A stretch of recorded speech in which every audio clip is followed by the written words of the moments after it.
Hi, I'm George, host of World Ablaze with George Fonts. I invite you to listen as I offer unfiltered and unapologetic insights and opinions about politics, news, society, and culture. Not much is off limits as I take on the subjects that affect our lives in America and around the world. I'll warn you though, I have been known to use a few choice words, such as and. With that being said, become a listener of World Ablaze with George Fonts and support one of the fastest growing independent podcasts in the world. Voltaire said, "Every man is a creature of the age in which he lives, and few are able to raise themselves above the ideas of the time."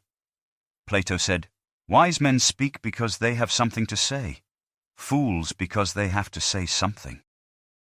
George Bernard Shaw thought that the reasonable man adapts himself to the world. The unreasonable one persists in trying to adapt the world to himself. Therefore, all progress depends on the unreasonable man. This is Whiskey Hell. Think critically. Act accordingly.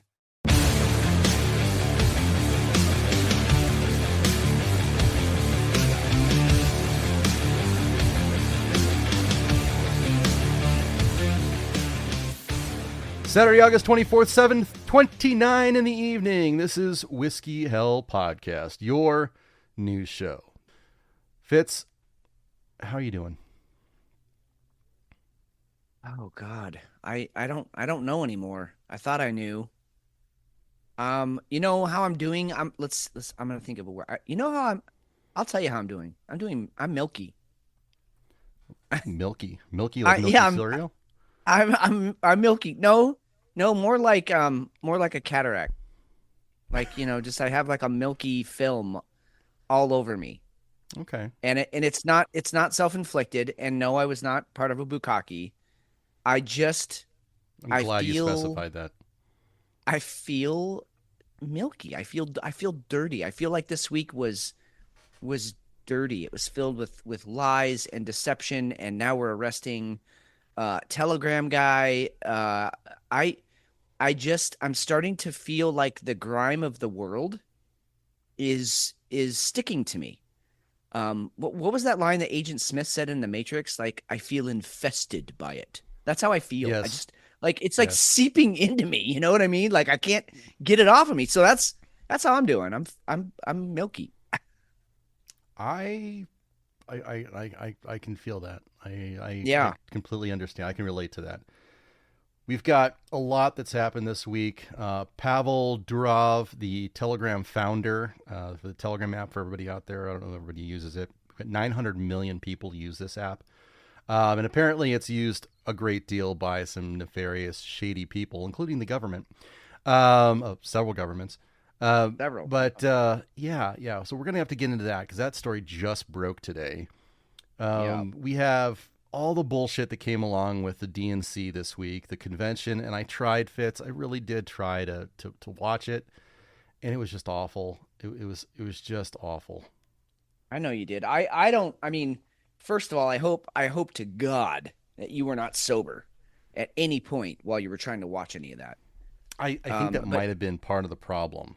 I didn't drink a ton throughout the week, and I definitely didn't drink enough to get myself in a position where I could just deal with that. Well, first of all, I'm sorry. Second of all, hopefully you make up for that tonight and you can get someone inebriated so that you'll forget the clown show that was the DNC. What a joke. What an absolute joke. I mean, at this point, anybody who's believing one word that's coming out of anybody's mouth, you get what you deserve at this point. Like, fuck you. You're part of the problem, man. If you think any of those people give a shit about you or anything that you care about, because they don't, clearly. They were selling some of those the suites, the box seats. Those started. Do you know what they started at, McShane? It was a lot. They started at $500,000, $500,000 per box, and they went up from there. Ridiculous. $1 million, $1.5 million, just to fucking be there and hear the lies. You think those people looking down upon you. You think they give a shit about you? They don't care. They got 500 grand to just throw away for a few nights of drunken, who knows what. Were they adrenochroming? I don't know what they were doing. I don't know. Well, and it's also wonderful that one of the main points was talking about income disparity. Well, right. Everybody who's on stage has millions and millions of dollars, talking to the poors. And then you've got the boxes, like you were saying, $500,000 per box. Yeah. Kind of loses the effect. You got Oprah up there talking about, I've been the victim of sexual oppression and racial oppression. Bitch, you're worth billions. Like, you've been the subject of far less oppression than me, a white dude from Phoenix, Arizona. Hey, just out of curiosity, McShane, should we talk about our beers before we get too deep into the DNC? Yes, we should. Yeah, because I think we could probably go down a few rabbit holes already here. Yeah. What do you got? That's right. I got to go first. Mystery beer. So last week, for those of you who've been playing along at home, you'll recall that I had a beer from 903. And it was decent. It was not one I would have ever picked for myself. And yet it was a banana pudding beer, and I actually ended up enjoying it. Well, this week I've got another 903. This one poured very dark. I am getting a very nutty and chocolatey sense from this. But beyond that, I mean, it like the fragrance of this thing is pungent. Like, I'm picking it up very strongly. So whatever they did to it, they did it hard. Let's see what we got here. I'm gonna taste it. Oh, Jesus Christ! Oh my God. Okay, I think they were going for a hazelnut chocolate ? Okay. I don't. Something is very overpowering here. And you know what, dude? We talked about it last week. You know how you can taste that fake when they try and make a flavor, but they do it fakely? Yep. That's what I'm getting. I'm getting a syrup flavor, not a legit, hazelnut or almond or no. Yeah, they went fake on it because I'm almost tasting the artificial sweetener, to be honest. I don't know what I'm getting from this. It's like I said, it's dark. It looks like it could be an imperial stout or even a porter, but it could even be an imperial brown. I don't know what I'm looking at here. I'm gonna have to unveil this thing. I'm being overpowered by one flavor alone, and it's screwing everything else up. So let's see what we got here. All right. Yeah. Oh, well, that's what it is. Turn Down for What is the name of the beer, and which great song, by the way. If you're ever in a party mood and you don't know what to put on, put that one on. This is a peanut butter candy and ice cream inspired stout. So that's why I'm getting the oh God, I'm getting too much peanut butter. It's a 10%er. Yeah, I don't like this beer. It's too much. When you introduce peanut butter, you need to be careful with that shit. Yep. And I'm talking about beer. I'm talking about a sandwich. I'm talking about celery, right? If you put too much peanut butter on any of those things or in any of them, you're in trouble. Now, some of you might argue with me on that, but I'll die on that hill. You can overdo peanut butter, and they way fucking overdid it. I'm not enjoying this, but it is a 10%er, so it's a good place to start. So that's where we're at. All right. Well, what do you got? Yeah. So I'm actually going with a Camper Red. It's an American amber, and they are from Simple Machine, which is out in Deer Valley, Arizona. Love Simple Machine. It's in Phoenix, yeah. But it's out on Deer Valley Road, so it's pretty damn far out. I've actually had a tough time with Simple Machine. It's kind of hit or miss. and I'm interested to see what I'm going to get out of this one. It should be an amber, which kind of mellow, a good starter beer, a little bit of ABV, not quite a brown, not a lager, just a little bit richer beer. Let's see what we got though. No smell at all. For those of you who are not from the Valley of the Sun, Deer Valley Road used to be associated, like if you were on Deer Valley Road, that meant you were probably on your way out to Luke Air Force Base. Like it's way the fuck out there. And now it's kind of like in the middle of everything, which is so fucking wild. Yeah.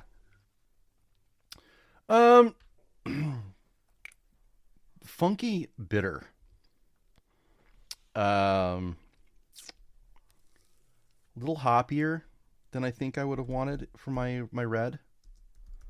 Oh, okay. Yeah, reds can kind of do that sometimes. Hoot hoot, pull up a chair and linger a while. Specialty roasted malts, meat, biscuit, and caramel in this savory brew of medium body and brilliant red color. You most definitely won't want to leave our camper red unattended. It's not as malty as I think their chart here indicates. There's just a funky maltiness to it, or it's like a combination of hops that it's just not what I was looking for an amber. That sounds like what you're describing, and I hope I'm wrong, but that sounds like a headache beer. That sounds like you're gonna have a headache tomorrow. Yeah, but it's not sugary, right? You know, okay. You know it's yeah. not.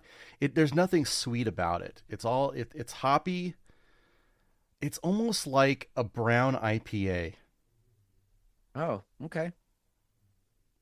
And it's kind of I wouldn't do this one again. That was a little known fact. That was my nickname in college. Brown IPA?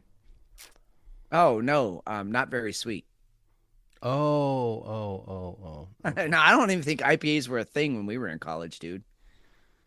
Yeah, I don't think they were either. And there's a couple of people in chat. Well, one person in chat right now, and of course you, McShane, who knew me back then, and I was not very sweet. I was kind of an asshole. A little salty. I've definitely gotten sweeter as I've gotten older. So little bitter. Little bitter, yeah, a little bitter, little few too many hops. I think Buttercup would agree with that. Well, in chat. Thanks, Buttercup. I always loved you too. Sorry, go ahead. No, it's okay. Buttercup is in chat. Lisa is rocking the DNC vasectomy mobile tag tonight, which is very, very nice. Yes. Elle is here, and Aaron. Happy birthday, Aaron! Happy birthday, dude.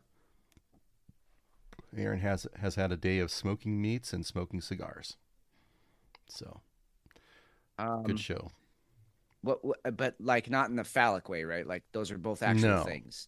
Yeah, no, it's like actual protein on the grill. Protein and tobacco. Yeah, right. Correct. Mm-hmm. I forgot that cigars could be construed as a phallic indication. Anywho, we got a Hefe sighting. Hefe, how's it going? What's up? How's it going? It's going. Absolutely clutch timing, dude. Clutch. When really? You go back and hear the show, you'll be like, "Holy shit! I could not come in at a better time." Amazing. Well done. Right on. What's the 411, man? What's how's work going tonight? It's okay. I mean, it's busy out there, so there's potential. Gretchen just told me they're adding a mucker, so it'll be 9:20 when I come back instead of 9. So just so you know. 9:20. That's bullshit. Hey, we've got a little insider knowledge here that apparently you had a good couple of nights, Monday and Tuesday at work. Monday especially, yeah. Tuesday was good too. Yeah. I traded shifts with that girl. She she needed Monday and Tuesday off, and so I was being a nice guy, you know. You like got yeah. I mean, this is what Hefe does. He gets girls off on Mondays and Tuesdays. Like, of course, right? Yeah, absolutely. Yes. Okay. All right. Good. I mean, good man. every day of the week, really, but Mondays, Right. Tuesdays especially. Especially right. Those are your special days. But yeah, that Monday was pretty magical. It was pretty dead, but I had a couple of really good tables, so it was worth the switch. And I was hoping she worked tonight because I wanted to rub it in a little bit, but she's not here. So Yeah, that's my boy. Always rubbing something in. hey, I got a little game for you guys. A play? Game? Yeah. Of course we want to play. Wait, do we need an Beautiful. intro music for it or? No. Well, Okay. No. Okay. Um, Maybe McShane can come up with something creative after we play it. maybe. There you go. So you guys are familiar with, poker hands, the names they have for certain poker hands. And I don't watch poker on TV anymore like I used to, and I don't play. So I don't know if these are like used on an actual poker table or if it's just the little poker table game that we have here that the players have these names. But there's a couple of cute names for starting hands. Like Cowboys or Pocket Kings, Sure. Dead Man's Right. Hands, Aces and Eights. Right. So I got a few cute ones that they use. I'm gonna give you the name and you see if you can come up with the hand. Okay. All right. Okay. Yeah, All right. I'm in. We'll start And with a couple. No, Huh? no cheating, right? No cheating. No cheating. No, it's just for Okay. fun. Okay. All right. And chat group can play along. And if they're into poker at all, and these are normally used, and I apologize for making it too easy, but all right. So we'll start with an easy one. The Dolly Parton. A pair of queens. Nope. No, I would say Maybe it's not easy. L says 8 and 5. 9 to 5. 9 and 5. Yeah, working 9 to 5. 9 That's what I to was gonna 5. say. Okay. Because there's no like triple D's card. So No. All right. Here you go. Dinner for two. Dinner for two. Dinner Is that for two. that's not a pair of twos? No. Pair of eights. Nope. Okay. I'm surprised Elle doesn't have this one. Well, if they're both hot people, it's a pair of tens, right? Nope. 69. Oh, Oh. that is. Yeah, that wasn't, And I that was am not. definitely on board with this game now. Let's do it. Let's go. What's the next one? All right. What's the one my pit boss just told me? It was shit. Can't remember. Anyway, I got all right. These are getting a little harder now. Oh, good, because we're rocking it. Yeah. Motown. Motown. I feel like I should know Motown. this. Come on, McShane. Anything? I have no idea. No, I'm Okay. I'm not the Okay. poker player, so Pair of eights. No. Chat's got nothing on this. No. No. All right. No. It's radio silence out there. Motown is Jackson 5. Jack 5. What? Come on. uh, They were not the most famous Motown. This one's you can't really do much with. It can't be like the four top. I guess it could be the four tops. Anyway. Well, that's where I was going with the 2 8s, but Yeah. Here you go. This is my favorite one. The flat tire. the flat tire. An ace and 4. No. Close. Jack 4. What's a Jack 4? Flat tire. God damn it! Wow. I got the 4 right because there's Yeah, usually you did. 4 tires. Yeah. Yep. Yep. And then there's the Doyle, the 10 deuce, Doyle Brunson. Yeah, that one. Yeah, that one. I actually probably would have gotten that one. That's the one. Only because I watched Rounders way too many times. Oh, here you go. One more. One more. Okay. This one's fairly easy, I think. The trucker hand. 18 or ace and an 8. Nope. Elsa's 10-4. Aaron says 10-4. 10-4. Oh, 10-4. There you go. Yep. Good job, Bell. I was trying to figure out like a glory hole type of a situation. I didn't know where to go with Truck that. stop lizard? Yeah. Yes. Truck stop lizard. Hey. That's all I got. That's okay. Oh, because, that was fun, dude. That was great. No, we like it when you bring in the games. Family. So yeah, and it was family game night, so that was good. Hey, just so you guys are aware, nuclear weapons the Biden-Harris Department of Energy has calls for queering nuclear weapons as part of a radical DEI agenda. So nuclear weapons are going to be gay now. Did they just hold on? Did they spell clearing wrong? Like they're gonna clear out the nuclear weapon. Oh no, it's with a Q. They meant queering.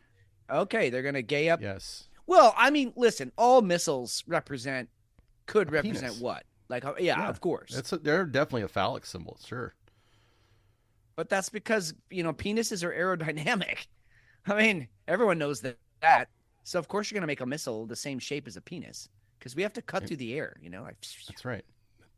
Yeah. A recent hire at the Nuclear Security Wing of the Department of Energy has previously called for disarmament policies which reduce or eliminate nuclear weapons, arguing that advancing queer theory was essential to that agenda, as well as important to America's national security. The Biden-Harris administration announced Sneha Nair had been appointed as special assistant at the National Nuclear Security Administration in February 2024. Nair believes in eradicating purported white supremacy in the nuclear field, as well as queering nuclear weapons as part of a diversity, equity, and inclusion push she believes is essential for deterring threats to nuclear energy facilities in the U.S. Okay, Sneha. You're aware that DEI organizations are dying quickly. Organizations are moving away from that. Yeah, exactly. Sneha.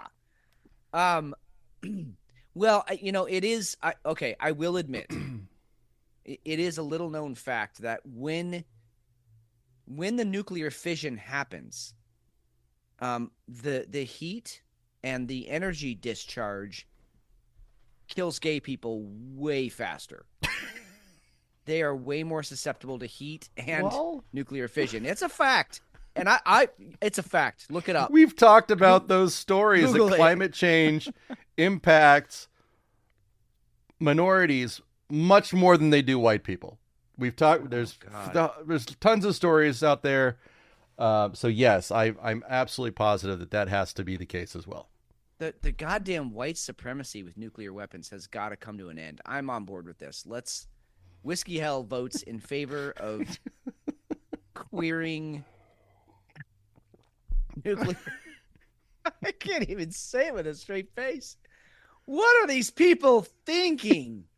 Okay, but this is also the same department that had the guy who walked around in women's clothing and stole luggage.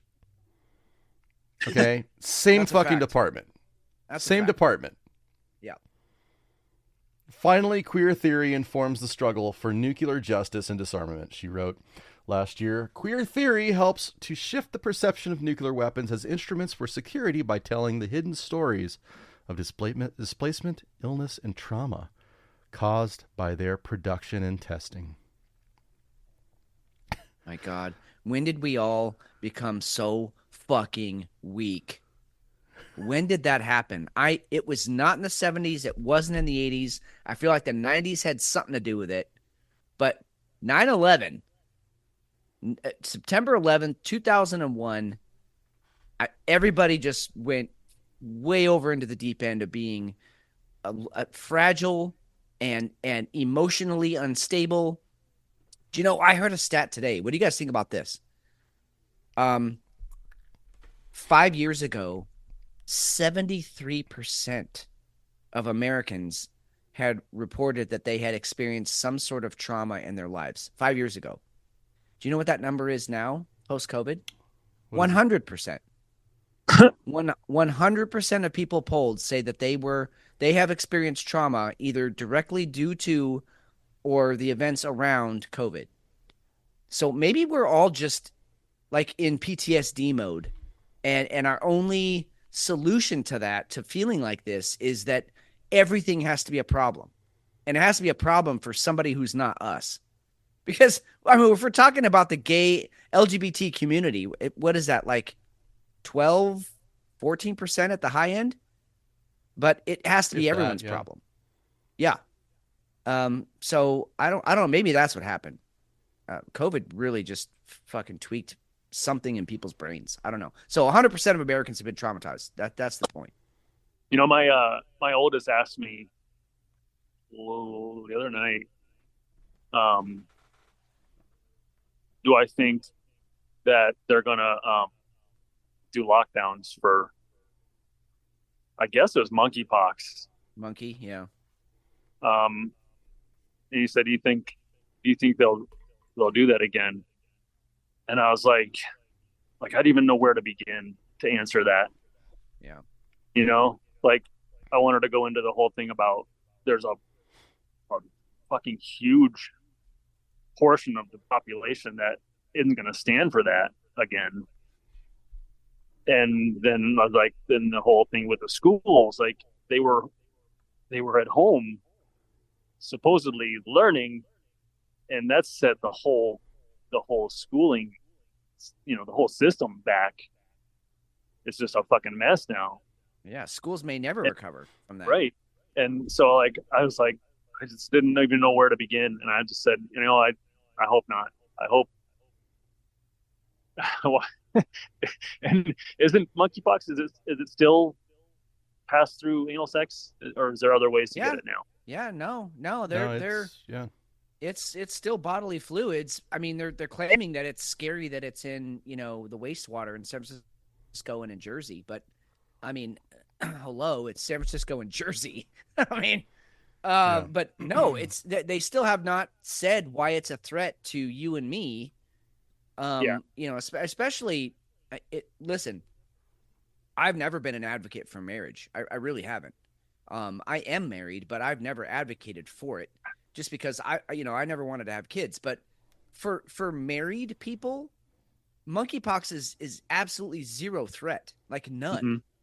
because you're having sex with a known entity, and as long as they're not having sex with some unknown entity, you're good. Mm-hmm. And so I don't know how they're going to play that. I think monkeypox was another one of those sort of, you know, testers. You know, they float a balloon up, see how high it'll go before it pops, and people aren't buying it. So they're like, all right, we got to come up with something else. So now they got this equine, and so maybe that'll be the thing. I don't know, because they're claiming that one's pretty deadly. But again, what are you? Do you have to have sex with a horse before you get that, or how do you get that one? I don't even know. Well, we'll get it. We've got clips for that one. Hefe, how much time do you have?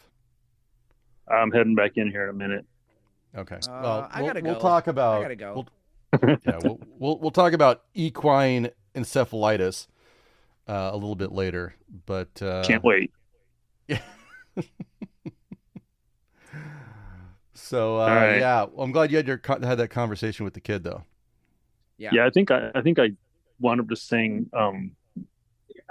something really vague, like it's harder to get than COVID, instead of going into the whole how you really get it kind of thing. Yeah. Well, no, that was the appropriate dad answer. You did good. Yeah. Well, Aaron says that they're gonna mandate butt stuff, so you're gonna have to talk about that at some point. Mandate it in the schools. Well, I got a farm report that's we'll go PG-13. Okay. All right. So sounds good. I can dig it. So see you guys in 80 minutes. Man. Yeah. All right. See ya. I don't know why I got so excited over the number 80, but it really made me excited. You know why? I'll tell you why. Because it's 69 plus 11, which was Hefe's number when he played football. Remember, 11. And so 80 really gets me excited because I know that Hefe's doing the 69. That's what it is. Dinner for two. Yeah, that's a good one. That's really good. Telegram co-founder and CEO Pavel Durov was actually arrested as soon as he got off his plane in France. Apparently, the French government is trying to hold against him every illegal use that his 900 million users have come up with for his app. France is trying to pin all of that on him, which could lead to 20 years in jail. Very concerning stuff. It's an attack on free speech. We haven't talked about Telegram before. It's not like the app that we use. We use Signal. But Telegram, it's one of the encrypted sites. It's not easy to get into at all. But it's used throughout the Middle East. It's used throughout Ukraine. Uses it. It's big in Russia. It's big here too. But it's used throughout the world because it's safe, right? Nobody's going to be able to get to it. It's encrypted, and their business is private. Very concerning stuff, especially with some of the other stuff that we actually ended up learning today. Well, first of all, so this Pavel Durov, which what a name, dude. That guy was destined for great things. Pavel Durov. But he's got dual citizenship in France and the UAE, United Arab Emirates. You can't tell me that someone with his resources, he's worth billions, 15.5 billion, I believe, was the quote that I saw. You can't tell me with someone with those kinds of resources didn't know that it was a possibility that France might be looking at arresting him. So why would you fly back to Paris, no less? I mean, not just France, but like the main hub of all of that country. I mean, just stay in Dubai or, somewhere in the UAE where you're basically untraceable. I'm not understanding, unless he was like, all right, let's just get it over with so we can get this shit to the courts so I can get it taken care of and move on with my life. I mean, that's a possibility too.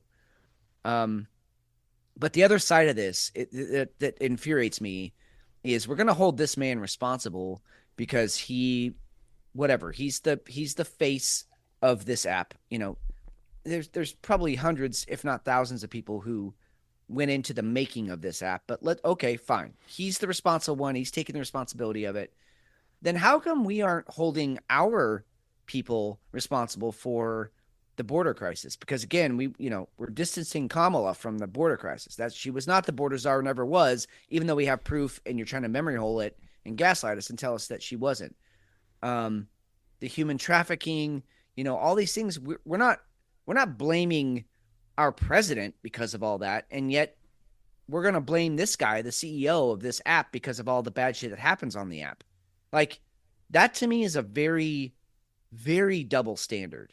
It borders on, outright hypocrisy. And I'm not sure. Again, I'm not sure if he's going to go to prison for this. He probably has a team of very good lawyers, and he'll get out of it, or at least be able to dodge it for long enough. But I don't know. This whole thing, it came out of the blue today, which again, anytime something like this comes out, you really have to. And McShane, you found something today that might explain all of this, because it looks like some big Israeli intelligence dumps were happening on Telegram. And so that might be why they had to get this guy off the board. Yeah.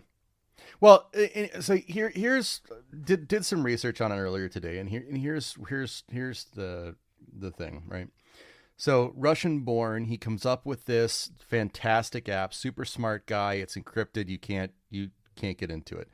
Russia, this was back about, I want to say about 5 or 10 years ago. Russia goes to him and says, hey, I want access. And he says, no, I'm not giving you access. Well, you need to moderate it because we can see that, there's coordination happening on your app. And he says, no, suck it. I'm out. Sells the app that he originally created and he leaves. And then he creates the new app, Telegram. Well, so he's already pissed off Russia. So there's one notch, right? So now you've got 900, almost 1 billion customers using this app. What do we have going on right now? We've got the war in Ukraine. You've got this app that's already championed by people all over the globe. Russians love him because he gave Putin the finger.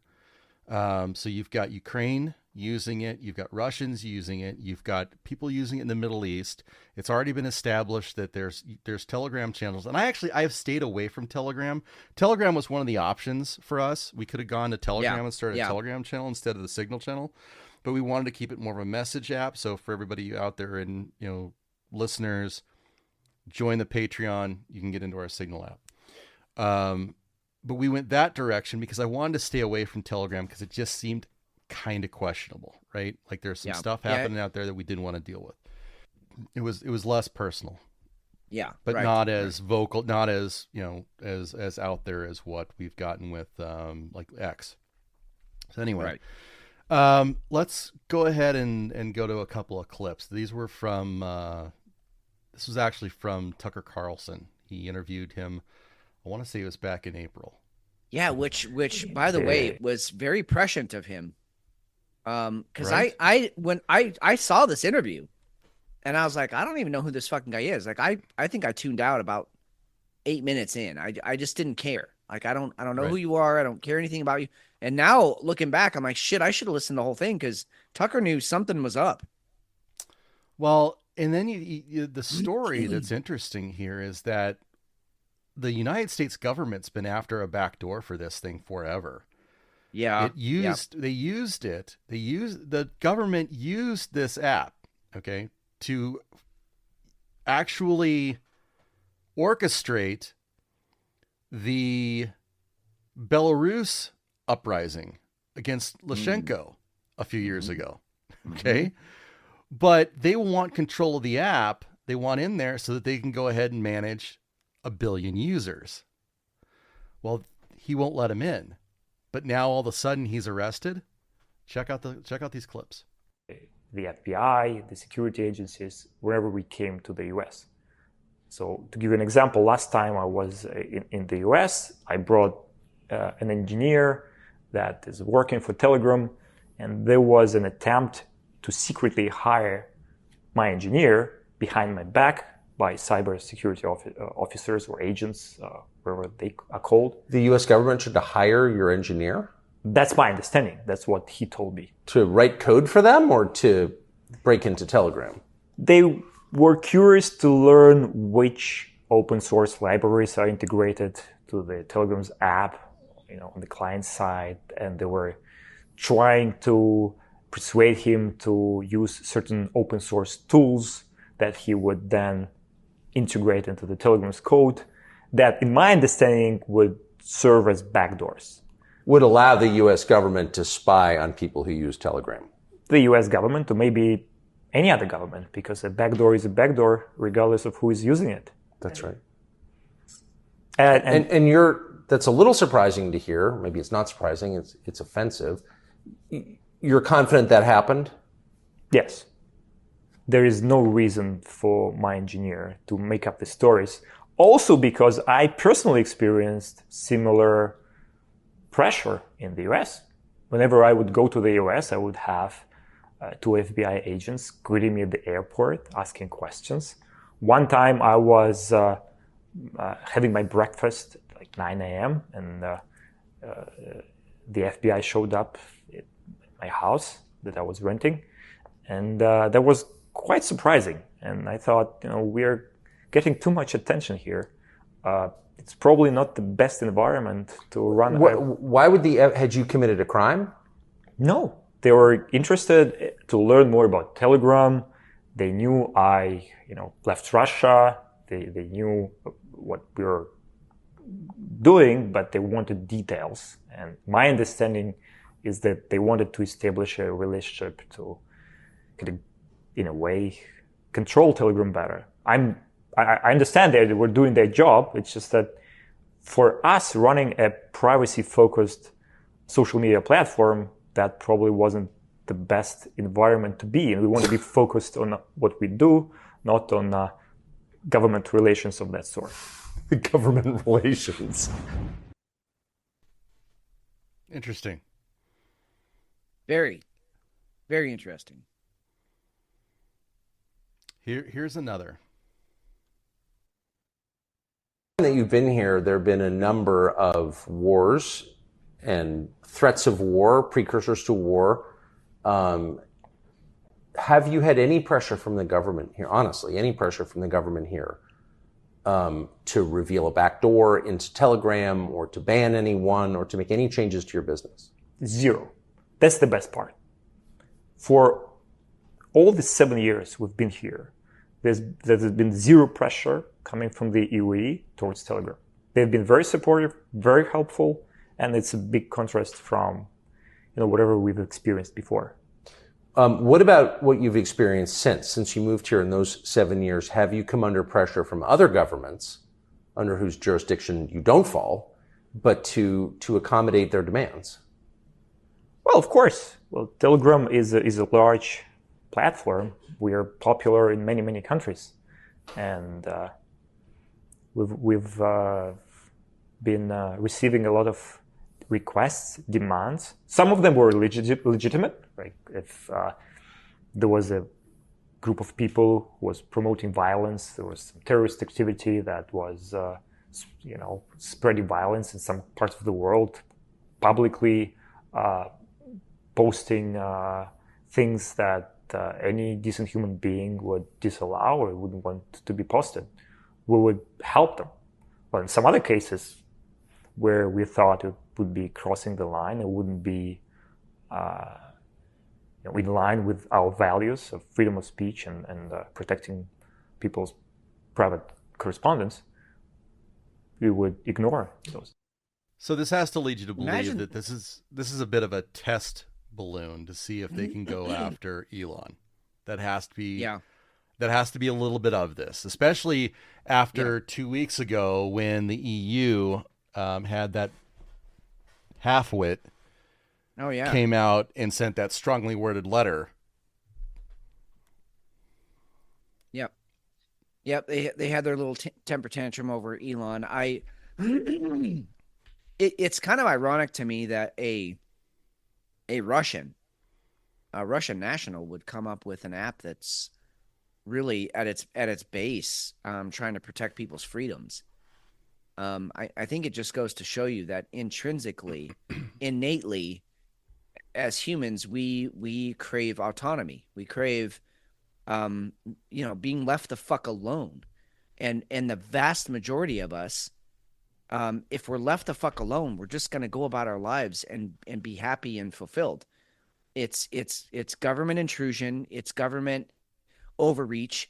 It's overinflated government programs that cause us most of our heartache, our headache. And I mean, I'm not just talking about taxes. I'm talking about all the shit that goes along with, basically most governments around the world telling us how we're supposed to think right now. And I'm an instant fan of this guy, I guess is what I'm trying to say. I've got a lot of admiration for him. I don't know his history. I don't know where he came from other than clearly a dictatorship to some degree in Russia, although Putin's seeming more free-minded than Biden and Kamala and the DNC when they're just going to tell us who we get to elect or not.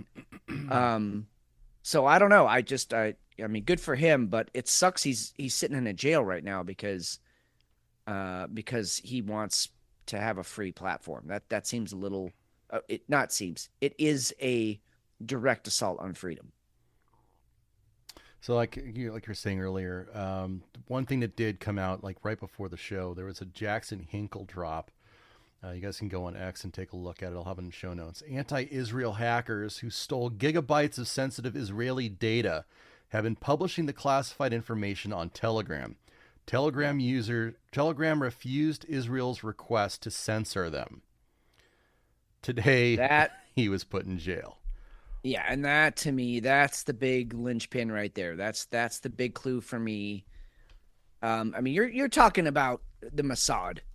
If you think the Mossad is above jailing this guy because sensitive Israeli shit was being released on his app, then you need to go learn more about the Mossad, because that's exactly their MO.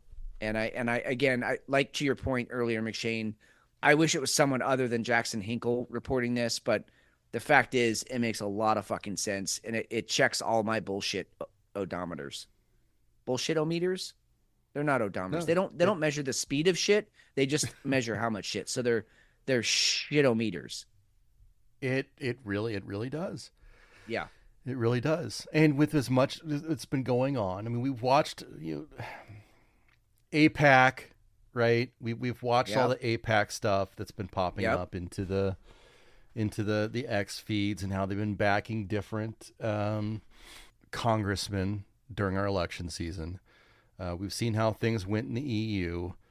It wouldn't surprise me if that is something that's going on. You also, like we already said, the Elon angle is still something there that's also concerning too. For sure.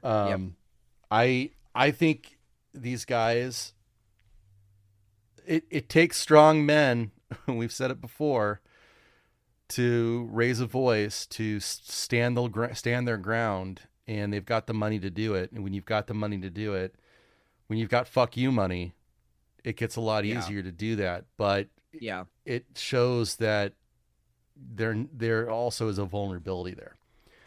So it'll be interesting to see what happens with this over the coming weeks. I'm wondering if this turns into an Assange type thing. Yeah, well, that's amazing that you brought that up. I was gonna say Julian Assange earlier, because that's exactly what this feels like. We're back in that territory, or maybe we never got out of it. Maybe we're still in that territory, where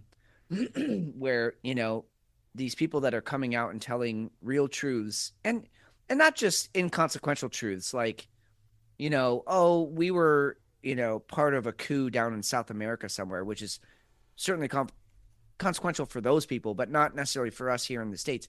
But like actual stuff that affects our everyday lives and our freedoms and our ability to say what we need to say and want to say. And then our government goes after them. Like, to me, I don't know why more people aren't up in arms about that. Like, that should be an immediate red flag to anyone who's paying attention, that if the government's willing to go after these people, what the fuck do you think they're going to do to you when you misstep or say the wrong thing, or say the wrong thing to the wrong person? We're all vulnerable here. And so, like you said, I mean, these people who have like fuck you money they're also being victimized here. And we got to hold the line, because I got to believe at some point the public at large is going to say, hey, actually, we like our freedoms too, and we'd like to stand up for these people. Let's go to the various. What was that? Oh, no, nothing. Sorry. I was about to way fucking sidetrack us. I'm going to just add in really quickly. If you haven't listened to the Lex Friedman podcast, where he interviewed Elon, because we were talking about Elon earlier, and it's actually an 8.5 hour podcast, because he doesn't just interview Elon. The whole episode really is centered around Neuralink, how they got there, what the processes are. He interviews one of the heads of Neuralink, not Elon, but this other guy, I can't remember his name, a Japanese guy, who is fucking brilliant, and really literally describes how they're using like shortwave sonic pressure waves in the brain to transmit information between Neuralink and the neurons. Anyway, it gets very technical. It's almost headache inducing, and yet I can't stop listening to it. It's tremendous.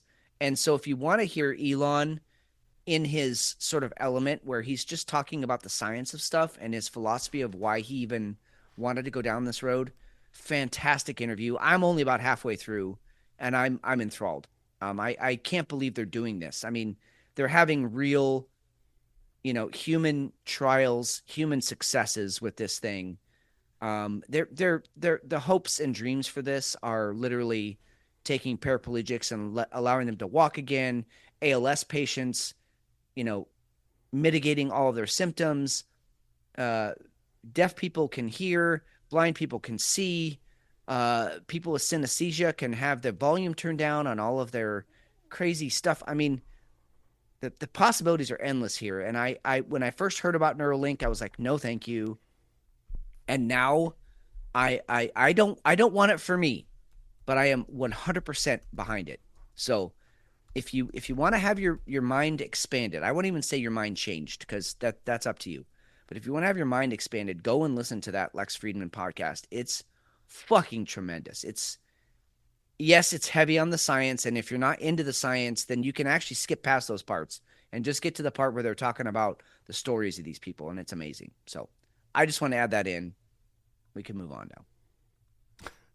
Well, he was saying, though, he was talking about this expanding over the next 10, 15 years to thousands and thousands of people having it, hundreds of thousands of people having it installed. It's getting that precise. By the end of 2024. So this is almost September of 2024. By the end of 2024, they'll have over 100 patients, 100 people. They're that far along? I thought they were just on the second. Nope. They are that's their plans to have over to reach 100 by the end of this year. Wow. So it's a real thing, guys, and listen, to some degree or another, we are all cyborgs already, right? I mean, ask somebody a fact that they don't know, and what's the first thing they do? They pull out their phone. So we are already integrating with technology on a level, that we don't even realize. We're constantly connected to our phones.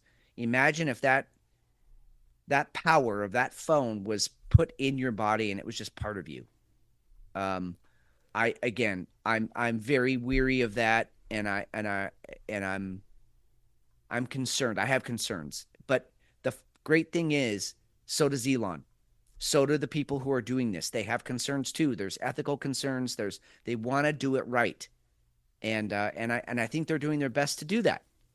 And, to quote Tony Stark, if you want to make an omelet, you're going to have to break a few eggs. And I think there's going to be some mistakes made along the way, but they're trying their best to break as few eggs as possible. It's pretty amazing. Well, and he's the only company that's doing it. Exactly. Right. He's it. He's it. That's interesting. We'll have to keep looking at that too. Because I think, as somebody who's had like dementia in his family, right? Blindness, all these different kind of things that can possibly be cured by it. My feeling today may completely change when I get, down the road. I don't know that I would. I mean, if it doesn't cost that much, I mean, I'm sure it'd have to be pricey. But if I know I'm slipping, well, fuck it. Right. What do I have to lose at that point? Exactly. Right. Well, and one of it was like a 30-second clip, but the lead engineer on the Neuralink team, he was talking about we're looking at hijacking the body's repairing mechanisms. So kind of like stem cell research, but even hijacking the stem cells and just saying, oh, hey, you had a full knee replacement back in 2001. We're going to hijack your body's repair mechanisms and just basically make that a new knee. In fact, up to and including the point where the doctors will have to go back in, take out all the titanium and the screws and the plastic and get rid of all of it so that your body can just make new bone and you're good to go. I mean, I was like, what? Okay, that part I'm kind of in for. Like, I don't want you fucking with my brain and my emotions, but if you can hijack my body's ability to repair itself, dude, I'm gonna be fucking ripped. I'm gonna work out like 7 hours a day and just be jacked and just have my Neuralink repair my body for me. Why not? So there's, the mind starts to really wander and get excited about it. And again, I don't want to be a cyborg, but I also don't want to miss the boat on some possible, like, pretty amazing shit that could happen in my lifetime.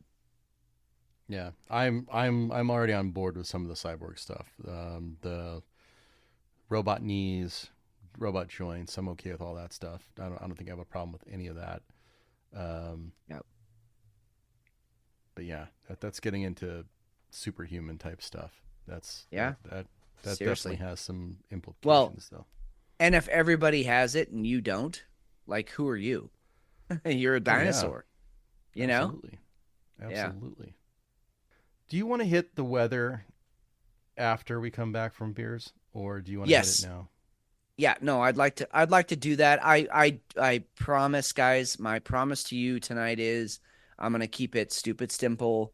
Not because of you and your intelligence, but because if you get too far in the weeds on this, it gets really complicated and boring. And I don't want to have a boring show tonight, but I do want to hit it because I don't know if it's been hitting all of your feeds, but all I've been fucking seeing all week is how baffled, and this is how every single headline goes.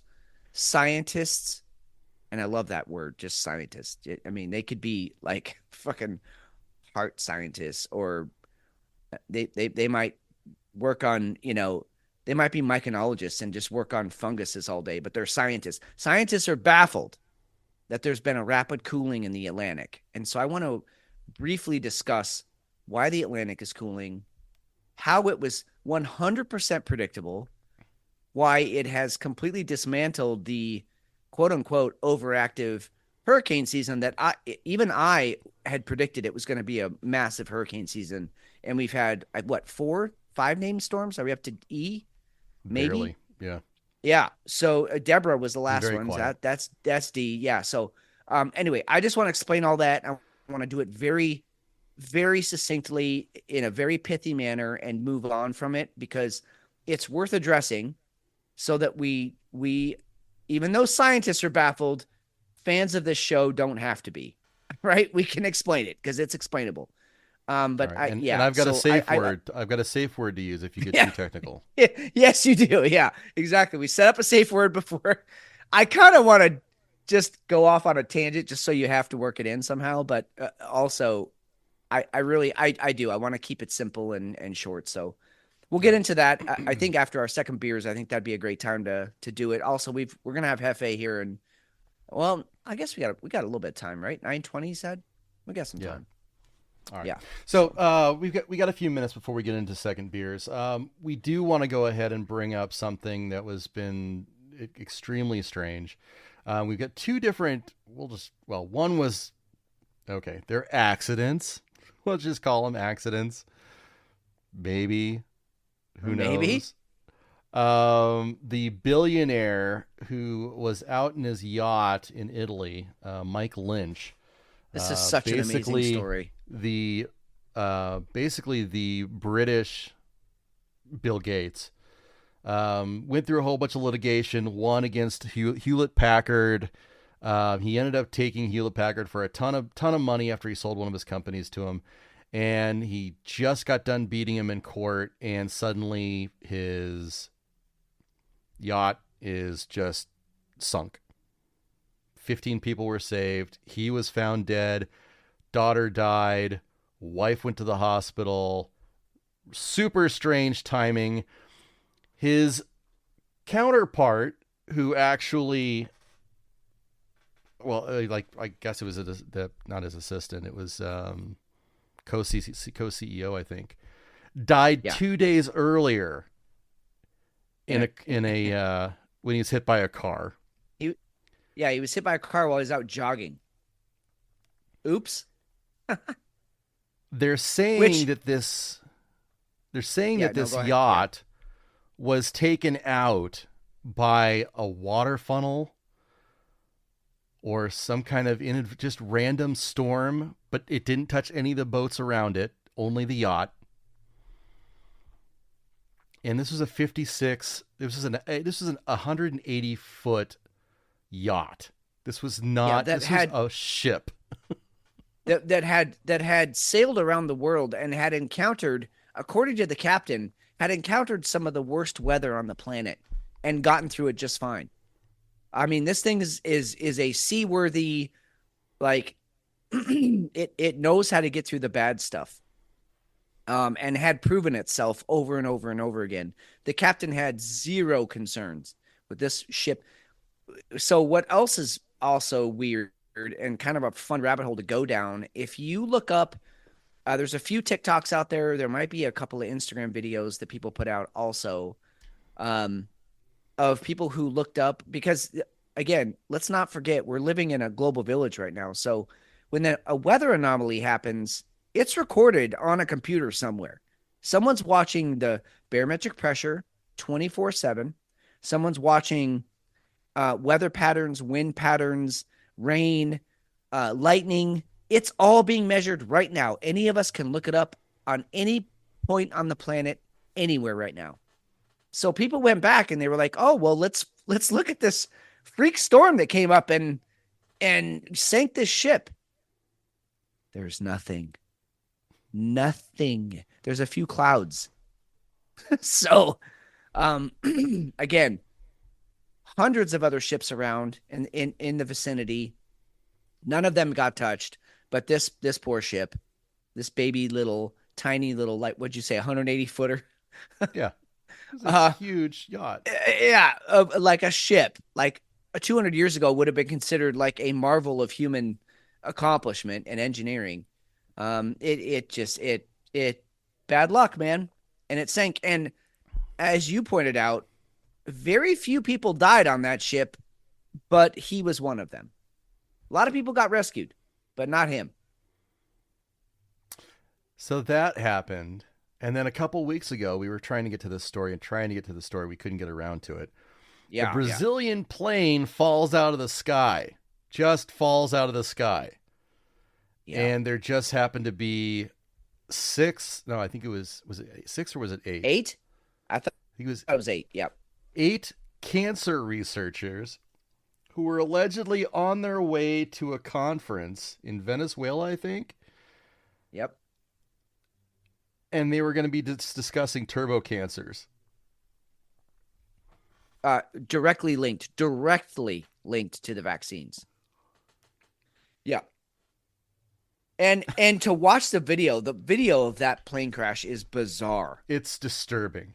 It's literally like the thing just like fell out of the sky. Yeah. It just fell out of the sky. And go ahead. Oh no, I was gonna say, have you heard anything about that at all since?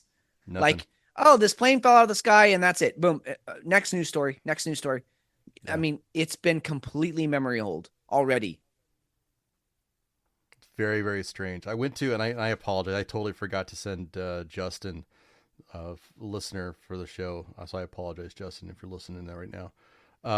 I went to Justin because he works with planes very, very closely, like very closely, and corporate planes, right? Not like right, like he knows his shit.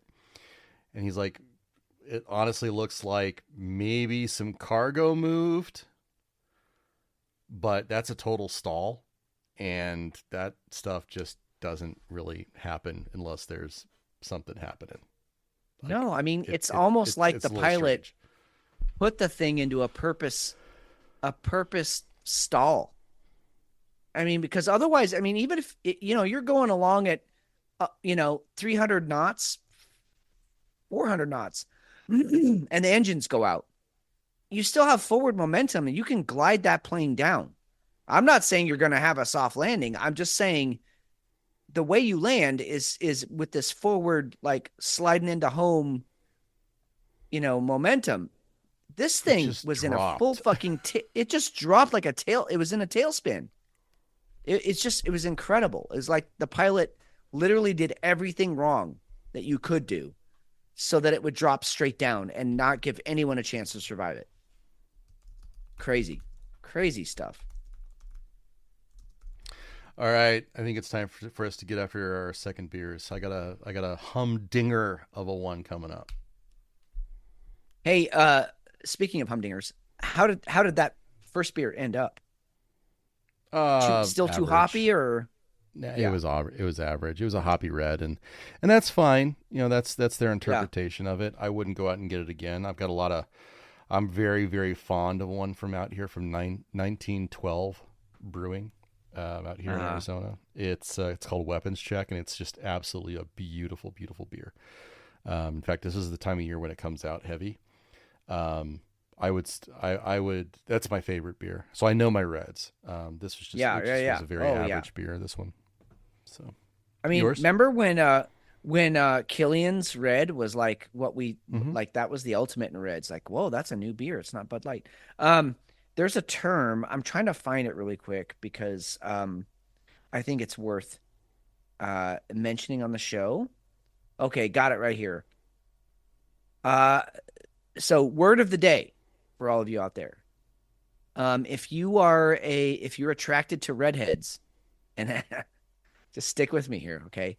The word is rutilophile. You are a rutilophile. That means you're extremely attracted to reds. And okay. I would say, McShane, that you are a rutilophile. I know you've always liked redheaded women. The fire, the passion, and I'm same. I mean, I'm right there. The absolute right? trouble, yeah, right. I want the trouble in my life. I would say this beer kind of, it's disappointing in that sense. You're attracted to reds, and then you get one like this, and you're like womp womp, but you can't give up, right? Because you are a true rutilophile. You're gonna go for that next red, and as am I. As is the next guy who is attracted to reds. And so keep trying them. They all, and it's interesting that you said this is their take on it. That's really, I would say with reds more than any other style, you can really have a lot of different ideas of what a good red is. A stout is a stout, even Imperials, like you know what you're going for. But with a red, you can go really hoppy, you can go really smooth, you can go really malty. It's all over the place. So, stick with it. If you have one bad red, it's not the end of the world. There's other reds out there for you. Right. And the drapes always match the carpet on those. And so you just got to stick with that.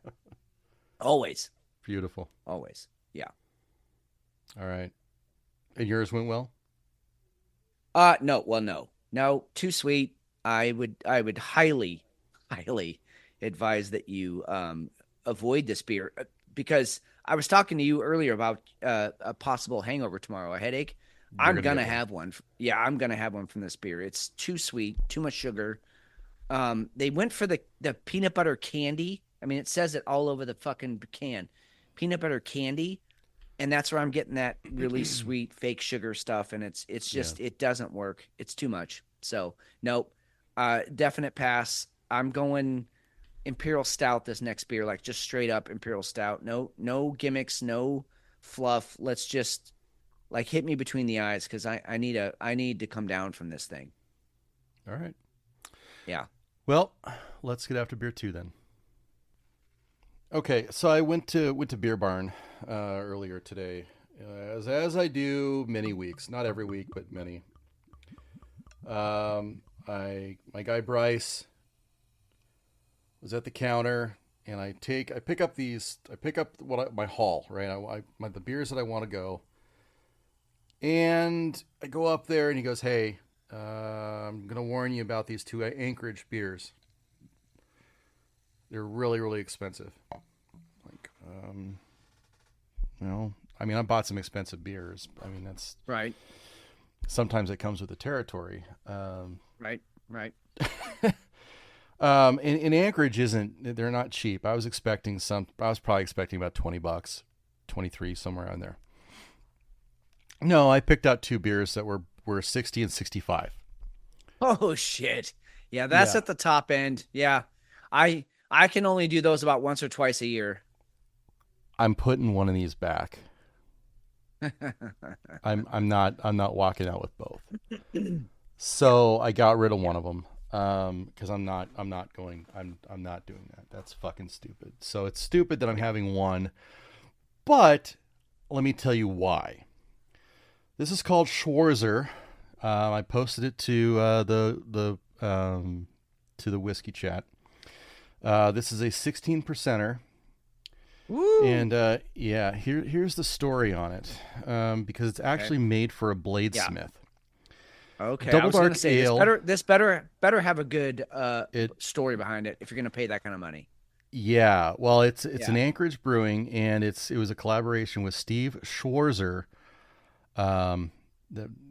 He's an actual bladesmith. Okay. So they work together on this beer. So cool story, right? Double Dark Ale is our attempt to brew from scratch a beer, and I'm turning the ball as I'm reading this, so forgive me. A beer that rides the line between barley wine and imperial stout. This version was aged for 19 months in a blend of Willet rye and 15-year 1792 Calumet Farms bourbon barrels, finished on toasted coconut, brewed in honor of one of the most innovative, pioneering, and influential bladesmiths in our modern era, Steve Schwarzer. Wow. So, wow. Really cool story. Really fucking hope it's worth $60. But well, it kind of already is, just because you told the story on the show. That's pretty fucking cool. Yeah. So let's give it a run. Whew. Malty, maple, got a lot of maple. Fruity though, nose. You can just tell it's gonna be fucking evil though.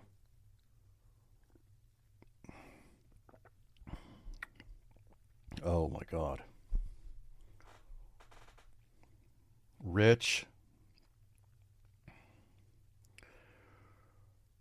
Holy crap.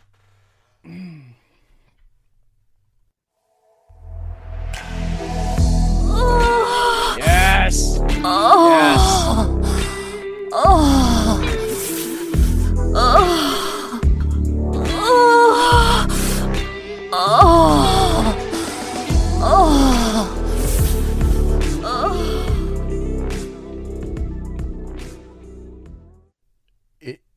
I can't even explain what's happening in my mouth right now.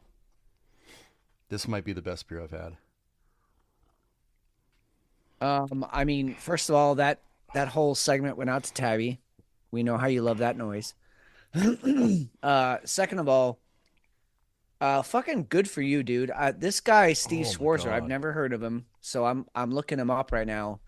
He's selling, just like a basic, like full tanto, pocket knife for like $450. He's got some folders that are $800. He's got a Damascus folding knife. It's like a 4-inch blade, maybe 3.5-inch blade. $4,500 for this knife. This dude, he must be really fucking good at what he does, because his shit is top of the line expensive. And I listen, I'm all about, like, if you're gonna spend money, spend it on a good piece of metal. Whether it's a firearm, a knife, a sword, whatever, like, spend the money, go for it. But goddamn, like, holy shit. Yeah, $4,500 for a folding knife. Yeehaw. So yeah, I guess this guy deserves his own beer, because he's really good at what he does. This is it does straddle the line between a barley wine, but it has that mouthfeel of an imperial stout. It also has fruit features, and I guess maybe a pruniness, or almost like a raisin, a sweetness that comes along with it. Yeah. I've never had my tongue feel lubricated, for a lack of, maybe that's a terrible thing to even say, but it Oh no, it's a good thing to say. Trust me, all the ladies just went, ooh. oh shit, that's a good beer. All right. Fuck. You're on. Oh, okay. Well, with that, speaking of lubricating the tongue, ladies, I'm doing a beer that I have done on the show at least once before. I believe this might even be a Triple Crown. This might be the third time I've had this particular beer on the show, but every year is different. It's one of those that's kind of one of those yearly releases. This is from Deschutes Brewery. This is their Imperial Stout, The Abyss, which, first of all, let's talk about their Obsidian Stout, which is one of their hallmark beers. It's been around as long as they've been around, since it's like 1988 or something. I mean, they've been around for a long time. They're one of the 28 breweries that is allowed to be up in Bend, Oregon. They capped the number because of the amount of fresh water that they are allowed to pull out of the Rogue River. Or no, I'm sorry, the Deschutes River. Duh, Deschutes.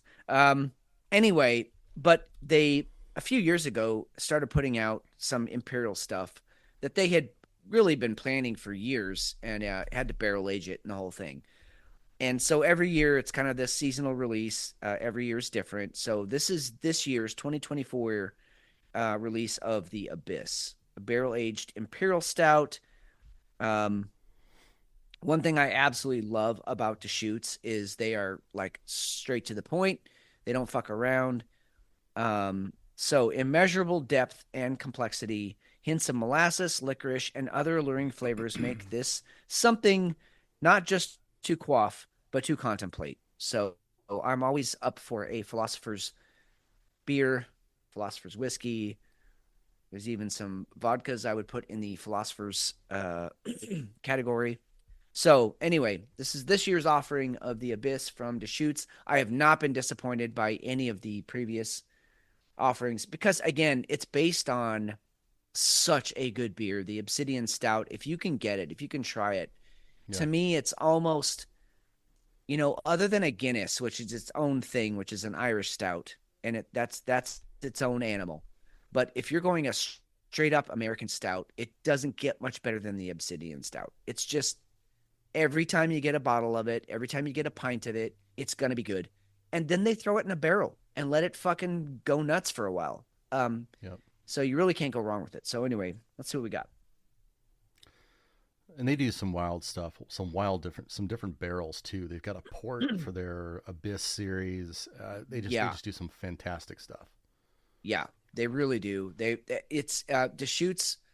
They're kind of, I think it's by design. They're kind of Oregon's well-kept secret. They don't really want to get real big, but my God, they are good. Okay, so right off the bat, this is, and again, we've talked about this before. This is a stout first beer, which I'm already on board. I'm fucking like, you tell me what you are straight up when we meet, we're probably going to be friends. I don't care what it is you tell me you are. I'm a mechanic. I'm an engineer. I'm a lawyer. I'm a whore. Like, we're probably going to be friends, right? Like, just tell me what you are straight up. Yeah. I mean, all walks of life are welcome here. This thing right off the bat is a stout, but they talked about molasses on the bottle. The molasses is it's not a sweet molasses. It's a really earthy, bark-filled molasses, which is really pleasant. Very nice. Excellent beer. Holy shit. You might want to queue up you might want to queue up the sex beer because this is fucking good. I want to go to bed with this lady. Yeah, do it. Do it. All right. Oh.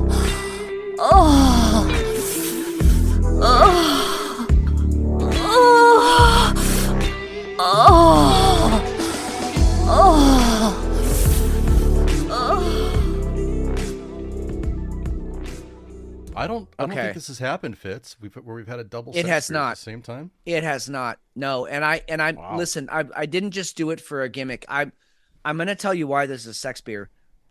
This is a sex beer because I'm not going to ever forget this experience. If it's a one night stand, so be it. I'm never going to forget her. But this is one that I want to last. I want to have a few dates with her. I want to get to know her. Yeah, it's a sipper. It's a hey, you know what? Yeah, we're gonna fuck.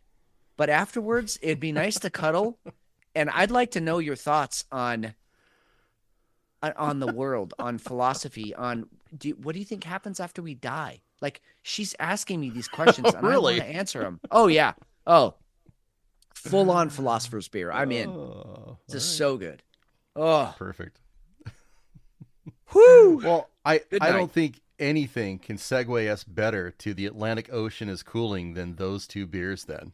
Yeah, I think you're right. I think you're 100% right. Okay, so all these articles this week coming out about how the Atlantic Ocean is suddenly cooling, and it's baffling climate scientists. Most of the articles just said scientists. They didn't even say climate scientists.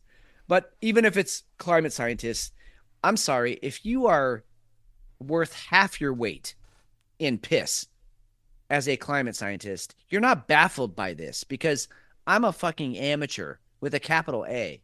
And I wasn't baffled by this. It was predictable. We all knew that we were going from an El Nino year to an El Niña year. On top of it, I have mentioned a few times on the show, and again, I'm not getting heavy into any of this, but if you want to know more, there's two things you need to look up. Number one, the Beufort Gyre. The Beufort Gyre is a gyre is like a circular motion. The Beufort Gyre is this cycle that happens up at the North Pole with the polar ice cap, and that the ice just continuously goes in this counterclockwise motion. Pretty much since we've been able to measure it. When the Beufort Gyre releases cold ice, that cold water sinks to the bottom of the reservoir that's up near Alaska, Greenland, Canada. It's this huge reservoir of cold water, and the one defining factor that it has is it's almost 100% fresh water. It's slightly saline because it is still connected to the oceans, but it's mostly fresh water. When the Beufort Gyre fills up enough, it spills over. And by spills over, I mean that there are underwater canyons and mountains, and there's enough of this fresh water that is able to spill over the mountains that are under the water and become part of the AMOC. Now, the AMOC is the Atlantic. Okay, hold on. I lost it. Where's my website? Atlantic all of these websites. Meridional overturning Yep. circulation. Yes. So the AMOC is what dives down and pulls in cooler water and transports it all around the Atlantic down into the Caribbean, where it mixes with the warmer water, and we have this nice cycle and a constant refresh of nutrients for all the wildlife and the coral reefs. But also, it is the world. This is the simple way to put it. This is the Earth's AC unit, and it's a double unit. It's an AC unit when the Earth needs to cool, and it will shut down when the Earth needs to warm up a bit.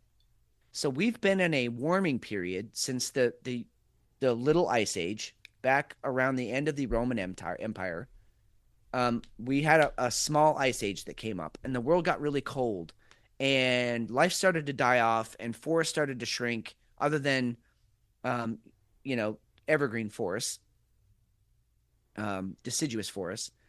And now the Earth is like, oh, hey, we've been cold a while. We probably should warm up a little bit. Well, we are getting warmer. And again, it's not because of your SUV. It's not because of the cows that are farting. It's because of the increased solar activity that we're getting from the sun. You put out more energy. What do you know? We absorb more energy and things get warmer. It's like turning up your space heater in your office. If you have it at 67, it's going to put out less energy than if you turn it up to 77. It's going to put out a lot more energy. Well, we've been absorbing 77 from the sun, and so what happens is all this ice up in the North Pole starts to melt. The Beufort Gyre fills up with all this fresh, really cold water, like 33-degree water, like just above freezing, and then it spills over into the AMOC.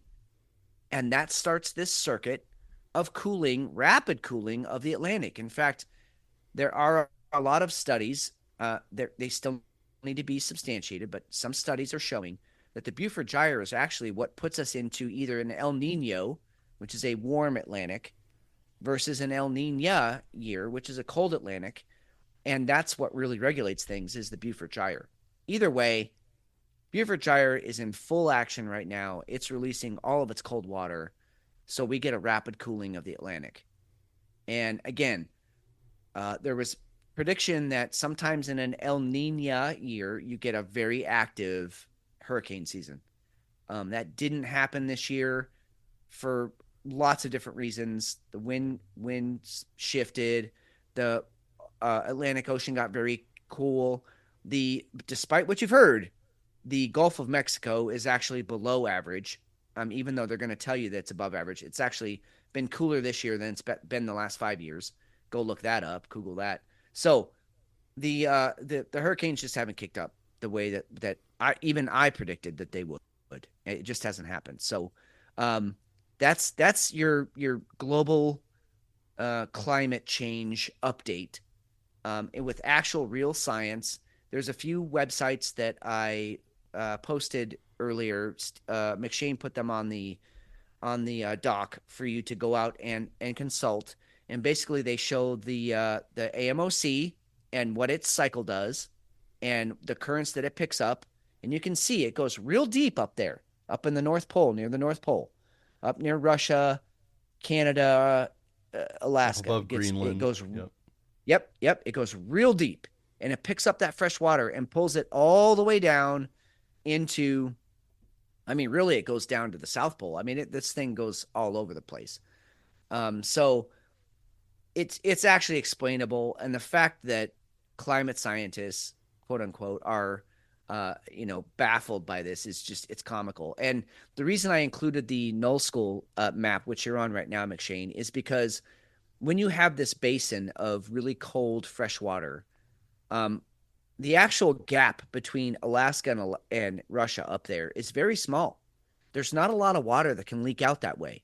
Right. The only way it has to go is out through the Atlantic, out through Greenland, out near Europe, all the way down and into the Atlantic, and it becomes part of the AMOC. And so the AMOC is, people have known that's cooling for the last 3 years. It's well documented. And now we have this cooling of the mid-Atlantic down near, where all the hurricanes form off the coast of, in between Africa and America. It's very explainable. So I'm going to stop there. If you want to know more, the websites are there. You can go do more research on your own, but it's very explainable. None of us amateurs are baffled. So it's very comical that people that get paid to do this shit don't know what's going on. Fuck you. It's all a lie.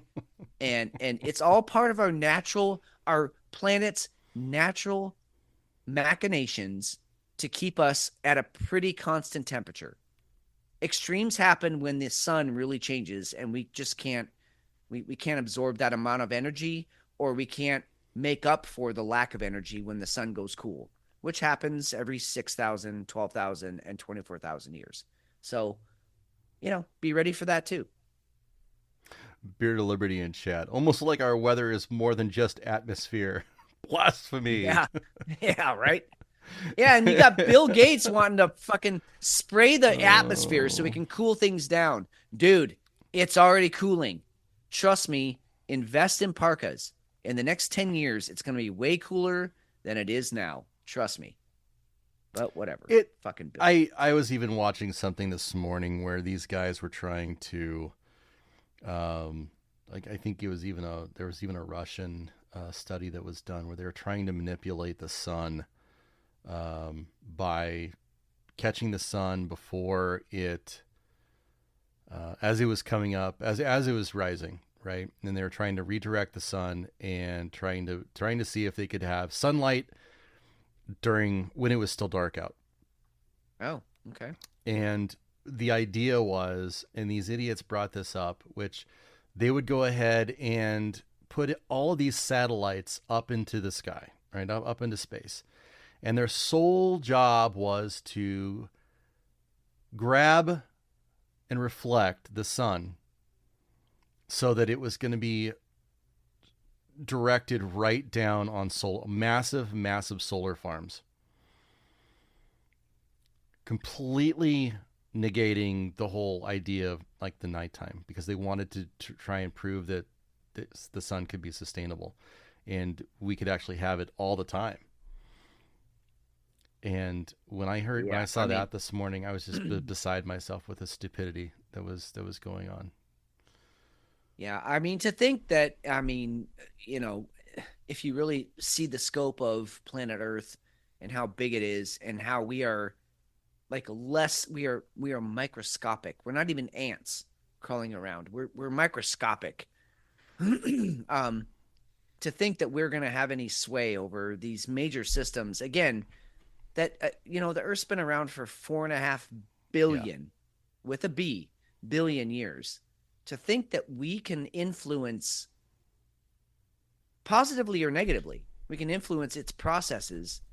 We're not even a sneeze on the planet Earth. I mean, we're not even a cold on this thing. So I don't. And it's going to be here for years after we pass. Oh yeah. We're gonna get shook off, right? We're gonna be, at some point we're gonna be done away with, and for one reason or another, it's gonna happen if we don't off ourselves. So Moxie in chat, which her name tonight is "I will look at your balls." I appreciate that. Nice. So if anybody's out there needs somebody to look at their balls, I'll check. Moxie can do that. Has weather seeding impacted this at all? I don't think weather seeding has done anything for the overall,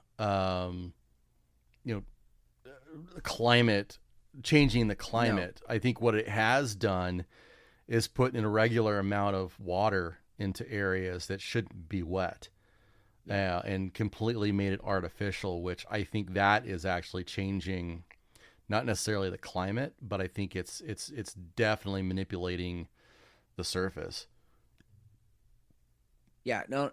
I cloud seeding, and again, to imagine the scope of planet Earth and how big it is, it's almost unimaginable. But cloud seeding really is pretty. It has major effects locally. It has almost zero effect globally. So if you're wanting an increased rain imprint on, let's say, Oregon, which we've been heavily sprayed this summer. I mean, you can just see the lines in the sky every fucking day. And what do you know? The last 2 weeks we've been really wet this summer. They've done it, and we've had a really wet end to the summer. It was raining yesterday, like raining, cats and dogs. But it's highly localized. People down in California won't ever know that we're getting this much rain here in Arizona, or in Oregon. Arizona will never know. Texas will never know. Even Washington State got some rain, but not what we got here in Oregon. So it's highly localized. To affect global climate, you would have to really, multiply these efforts of cloud seeding by a factor of 1,000, maybe even 10,000. I mean, it's that big of an ask, and which is why people like Bill Gates talking about doing things like that, cloud seeding on a global scale, that's concerning. Luckily, they don't know how to do that yet, or at least they haven't done it successfully. But holy shit, that should be fought with everything you have. I mean, up to and including storming the fucking Capitol. It cannot be allowed. We need to let the Earth scary stuff. do its own natural processes. Right? Like, and let's let her balance herself. She's like a you know what? I heard this, and this is not This is not a joke. It's not meant to be offensive. But a woman's, vaginal area has a very complex chemistry to it, and it balances itself. When it gets too acidic, there's a very special bacteria that comes in that's a base, and it calms things down. It neutralizes things, and then when it gets too base, it releases enzymes that are highly acidic and balances things. And when you get out of balance, that's when you get your yeast infections and things like that. But it's this homeostasis, and we all have those in our bodies. We all do. The planet Earth is no different. She will adjust. There can be points of imbalance, but from the point of greatest imbalance comes the point of greatest balance. That's been known for years. Think about an avalanche. When the snowpacks get really imbalanced, what happens? A huge avalanche happens, and there's a lot of destruction, and then all of a sudden it's quiet for 1,000 years because that avalanche took it all out, and it's going to be balanced now. So, let's stop fucking with planet Earth and just let her do her thing. We're going to be okay. We can't do that because we're naive and selfish, and we want to have water in the desert where it shouldn't be. We want things to be perfect in our little ecosphere. It's not how it fucking works. Sorry. Nope. So when you look at China and it's underwater, or Dubai and it's underwater, it's because they fucked with it. Yep. 100%. And people are like, look at climate change. It's like, no, we did that. Sorry, go ahead. So shout out to the Democrats who had a nice conversation this week, a little convention action. Their efforts have really paid off. Israel and Lebanon are throwing some major haymakers at each other tonight. Oh yeah, massive air attacks, massive drone strikes being traded, Tel Aviv's being hit, and really it's all, everything's fine. I'm sure we didn't have anything to do with it. Right? Sure No. Totally cool. This is all internal. It's that we had zero influence on it. None. Yeah, nothing at all. But let's go ahead and let's get into some clips, because the DNC and all their vasectomy talk this week definitely shit the bed in a number of ways. Mainly, there was no policy from Harris, and I will retract my comment about her being ousted during the convention. I thought that was going to happen. It didn't, and I'm kind of sad. No, by that. Well, they backed that horse, dude. They are fucking 100% in. They brought Little John out. Yeah. Little John was there. It was all celebrities. They lied about Beyonce to make sure that everybody was going to stick around and watch Harris speak on day 4. So they lied about her and Taylor Swift coming. Oops. Just to make sure that people stayed on board. And it was just surreal. The whole week was just fucking terrible. And we talked about it earlier. I'm glad I didn't sit and watch it, but here's some of the clips and this is actually CNN, who's, I'm not going to say losing their shit on it, but they did not back this. This is their fact check. No, they didn't like it at all.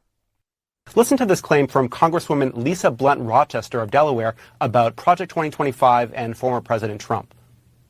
He has, with his friends, said the quiet parts out loud. But not only said them out loud, he wrote a book about it. What's it called? Project 2025. That is false. Trump did not write Project 2025. The project's big policy document, published by the Heritage Foundation think tank, lists dozens of people as authors, editors, contributors. Donald Trump is not among them. Listen to this.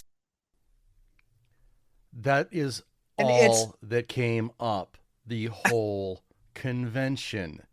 They kept saying it over and over again, and they wanted it to be true. And if you scream it loud enough, it must be true because you keep saying it. God, it's so fucking dumb. I mean, okay, if you want to say that Trump is complicit in 2025, I guess I mean, none of us can really argue that because we don't know what happens behind the scenes. But his name is nowhere on it. It came up way before, or I guess adjacent to his campaign. It was never like he was like, hey, look at this thing that I want to do when I come in. It was like, hey, I'm running for president. And also those assholes over there are doing that thing. And he has repeatedly distanced himself from it. It's not even like he's been like, yeah, they got some good ideas. No, he's like, nope, I don't know anything about it. I don't want anything to do with it. And yet the DNC, like you said, it's like if I say it enough times, if I repeat it many, many times over the next 4 days, people are going to believe it. And who the fuck was that idiot? It's not a book. It's a document. It's a dossier. But they made a book. It's not a book. You fucking morons. Apparently they'd never read a book before. The fucktards made a gigantic book that says Project 2025 on it. You remember the clip where, I don't remember her name. She's really very weird tongue action. Like she couldn't keep her tongue in her mouth, almost like a reptilian. Right? She's kept Pelosi? Like her tongue. No. Oh, no. I got the political. No. This is that redhead. The redhead. Yeah. She's a representative from someplace. Anyway. Yeah. So she's going on and she's got this big, I mean, it looked like the 2025 tomb of awfulness. Yep. And she puts it up on the lectern and she starts just spouting off all of this absolutely ridiculous bullshit. And they kept doing it the whole week. It was 90% of the DNC was Trump is a bad man. Orange man bad. That's it. Look what he's going to do. Yep. There was nothing about policies. This is nothing about what I'm going to do. Their whole stance, the only thing that they can fall back on is Trump bad. That's it. Yep. They have nothing else. They can't. There's no policies. If they have a fucking Kamala comes out and she's saying, well, we're not going to tax tips. That was a Trump policy. Well, yeah. And outside of her communist stuff that we talked about last week. Yeah. And by the way, this is coming from, I believe I can throw you in this camp, McShane, but I'll just speak for myself. I mean, I'm a former Democrat and from the standpoint of, you know, when Bush wanted to go to war with the world over 9/11, and I was like, well, but 9/11 was kind of a fucking weird thing, and maybe we should ask more questions than just start bombing people who I've never met.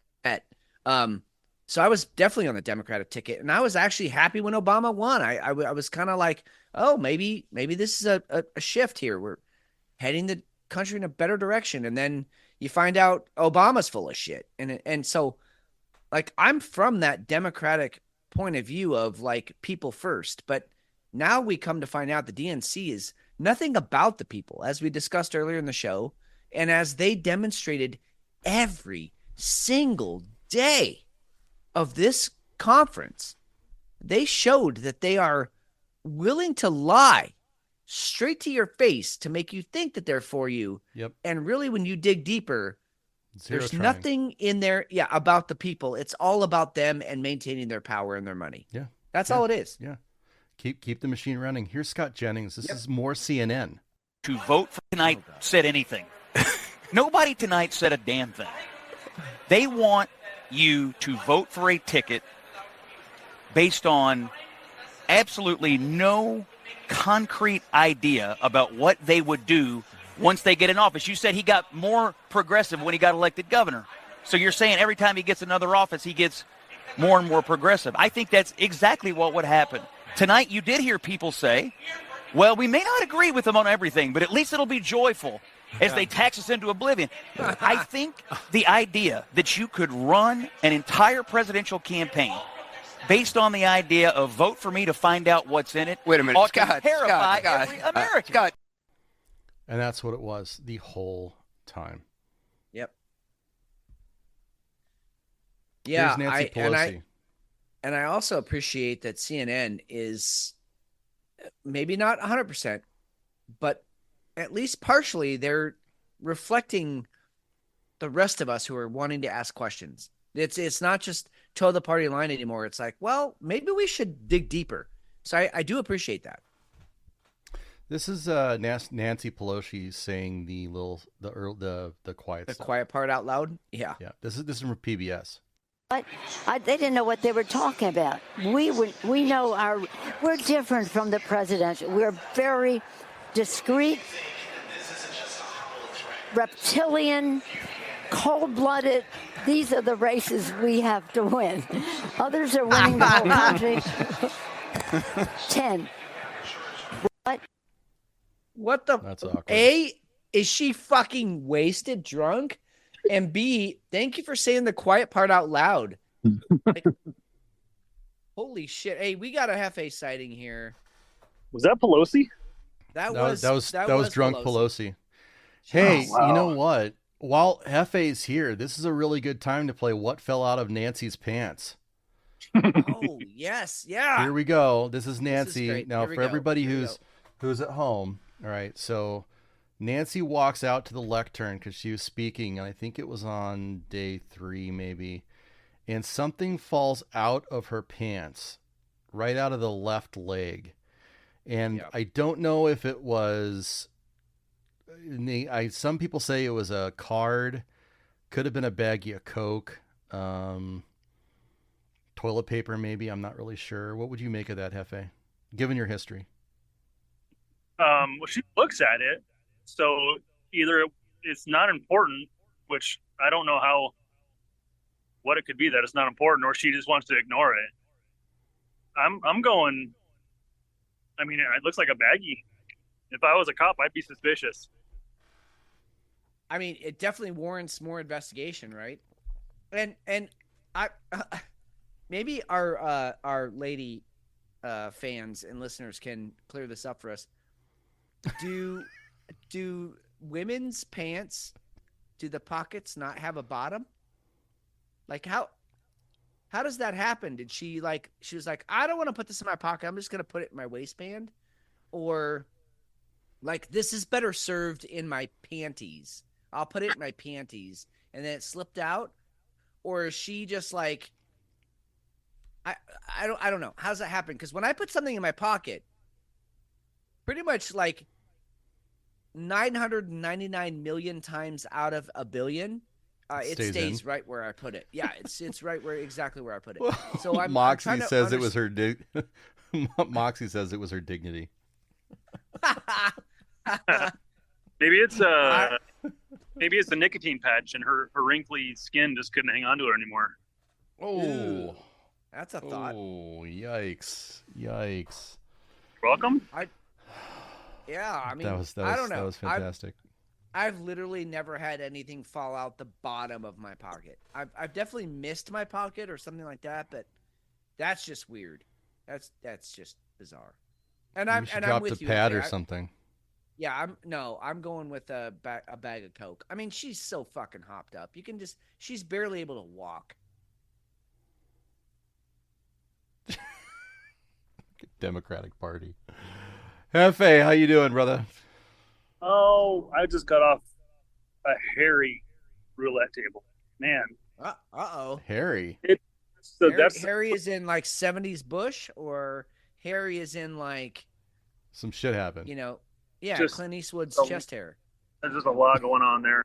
I mean, I said it before, like that is the biggest stressful part of this job for me, is when roulette is full, every color's taken, and there's just piles of chips everywhere. And luckily, they were all dollars. When they start betting nickels, that's when it's the mistakes are magnified. If you make a mistake, dollars. Is it because of the math involved, or?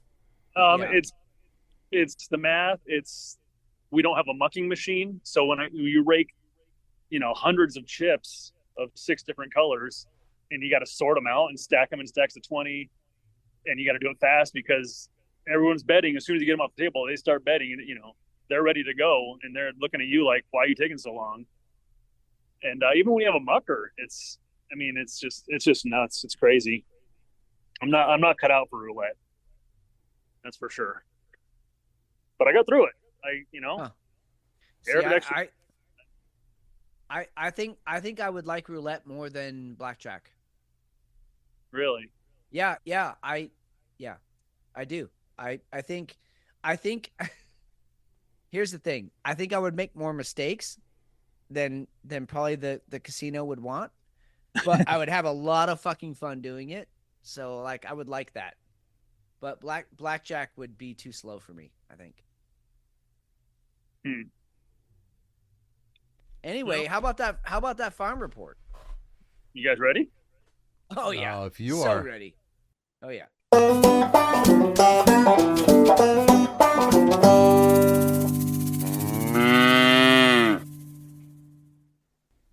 All right. So we're going to start off tame. Did you know that the heaviest carrot ever recorded weighed over 22 pounds, and the heaviest cucumber almost 30 pounds? And now we get to the ladies only portion of the farm report. Yes.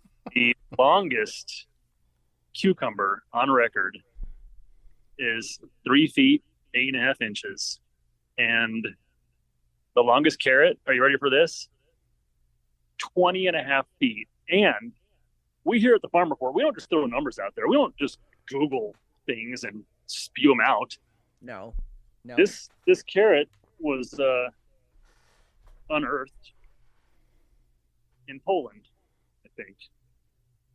So I took a trip, and I took Buttercup with me.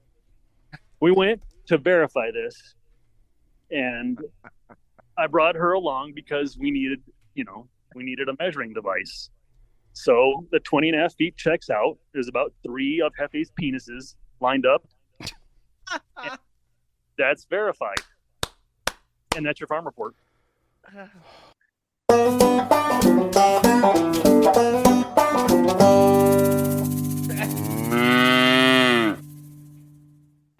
Moxie would like to know about the girth. Yes. Very circle unit oriented. No, I mean I picture carrots being, the thing that Bugs Bunny eats. But this thing was hideous. It wasn't a big giant orange carrot.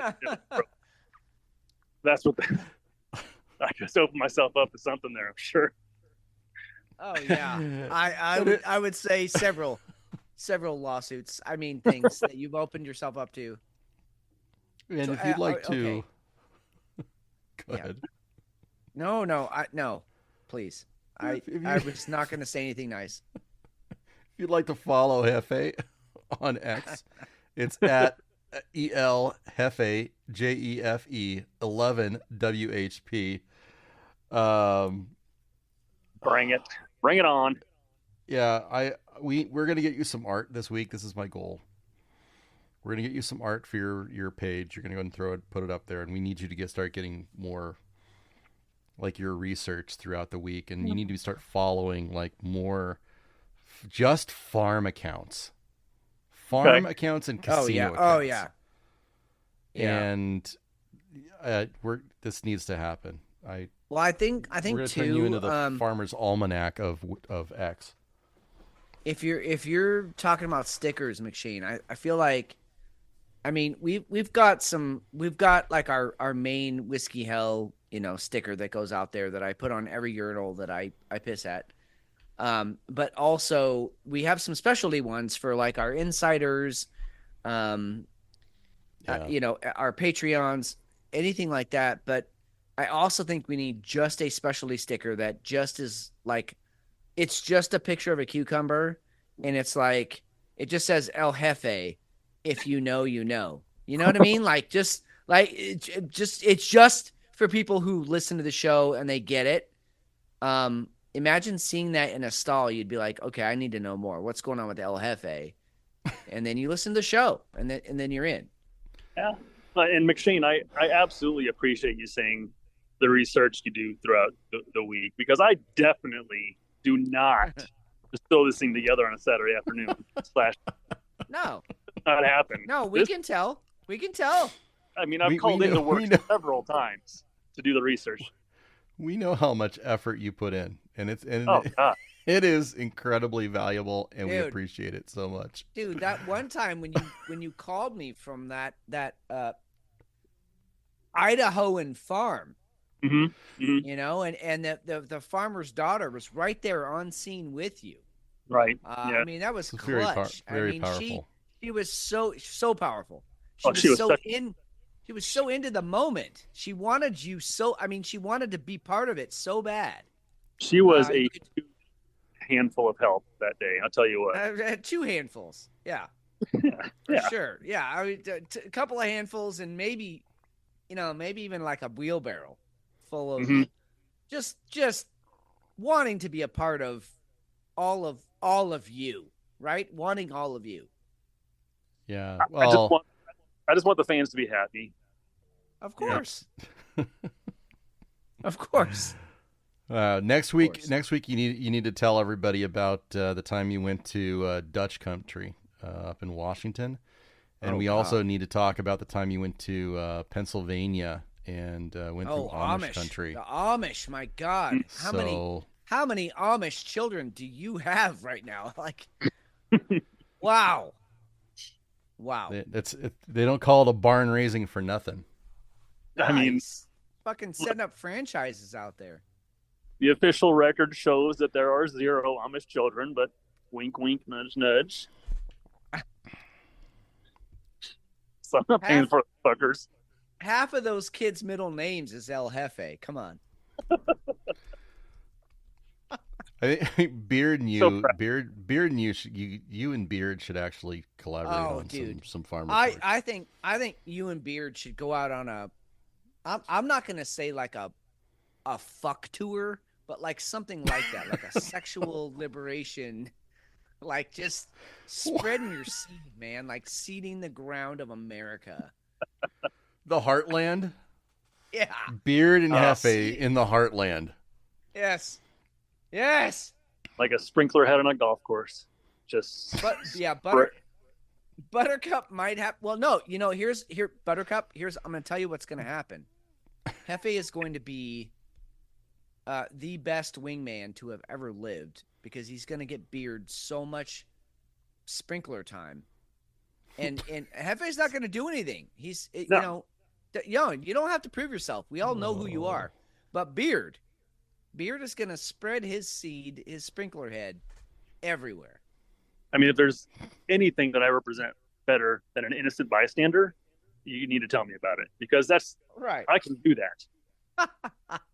You will sprinkler any innocent bystander anytime. Sounds like a plan. Absolutely. Well, it's paying it forward. I mean, that's like I did for you in Flagstaff. I know you remember that time. Oh, you're breaking up. Hefe's driving through a tunnel. Yeah. He's driving through a tunnel. Yep. Oh, okay. Yep. Oh, Buttercup even knows the nurse. How did that happen? She does? Apparently, she just dropped it in chat, the nurse, and in Flagstaff. She knows about the nurse. Buttercup, all apologies. That was totally my fault. 100%. Yep. I initiated that. I closed the deal. Hefe just made it happen. I was running in the other direction, and Fitz tracked me down. He was. I was like, nope, I'm faster than you. Get back here. I can't do anything about her. You need to. I wanted to help. For once, the nurse needed some help. You know what I mean? Right. The healer needed to be healed. Stitches. Wow, what a segment. This has been a roller coaster. Hey, if you stuck with us this long, all of you deserve stickers. Well, let's go here next.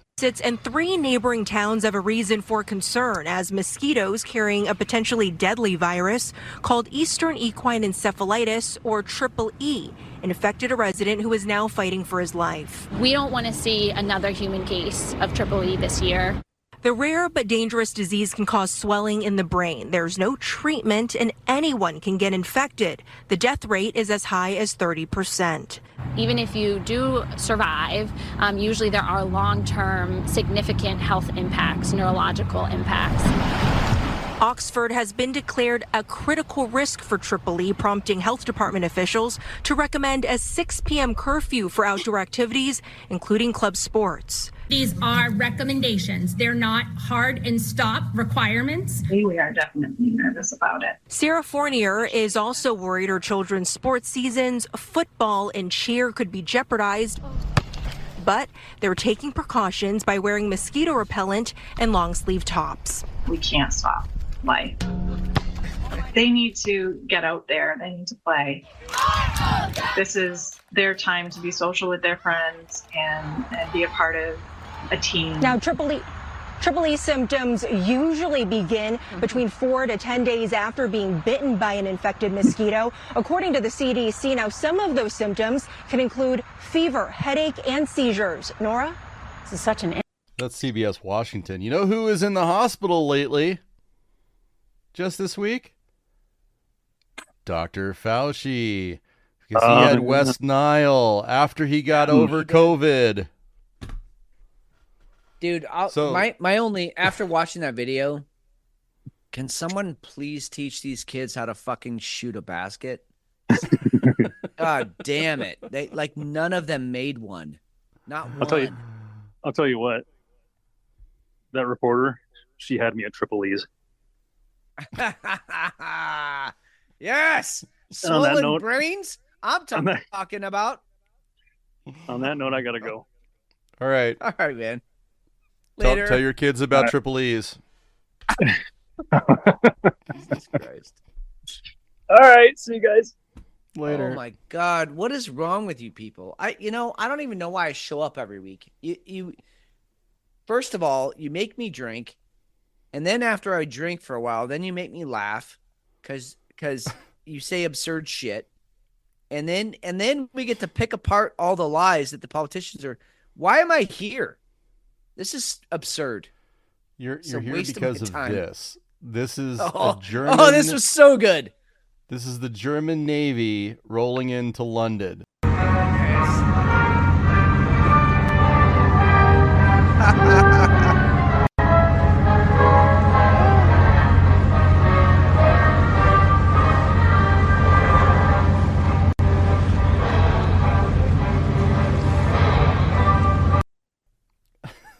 So the commander of this particular German ship rolls into London. He picks a different John Williams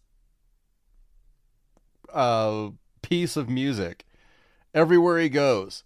So he rolls. They're pulling into the London port, and he's playing the Imperial March for the. For Darth Vader. That's just fantastic. That's a sense of humor, and it's kind of ominous at this point. It's so good. I mean, good for him for hey, in a world full of turmoil, let's have some fun with this. The Germans entering London, that's kind of a big deal historically. Right. And so why don't we go ahead and play an amazing piece of music, and the connotations there are, you can fill in the blanks, but it's pretty great. Yeah. So we're at the end. We're pretty much close to the end of the night. Yeah. Let's go ahead, and I do want to hit something. I think this was pretty important. So yesterday here in Arizona, RFK Jr. suspended part of his election, his campaign, in every state where it would hurt Trump. Donald Trump. And he threw all of his weight in those states into Trump. Yep. Every state where it could hurt Kamala, he kept his name on the ballot. Outright. He's not pulling it off. Yep. And and that's genius. It's genius. It's conniving. It's politics 101, I think. And now Trump is also saying that he's going to establish a presidential commission on assassinations to be headed by Robert F. Kennedy Jr. Yeah. Yeah, there's been like actual serious talk of RFK being the attorney general in Trump's cabinet, and I think, not only is there like some precedent for that because RFK is like a legit fucking serious good lawyer. Took several cases from the pollution of the Potomac and other waterways in America and directly linking them to, health problems in kids. But he's also taken on the whole vaccine thing, which, in the greater public, everybody thinks he's a vaccine freak, but really he's like, no, I'm looking at the science and there's problems with the vaccines, with the heavy metals and stuff they're putting in it. So he's won several cases. In fact, you guys can check me on this. I don't think he's lost a case yet on any of those fronts, on the wastewater and on the vaccines thing. And so, of course, they're going to vilify him because he keeps winning. But to have him be an attorney general would be, definitely a viable precedent.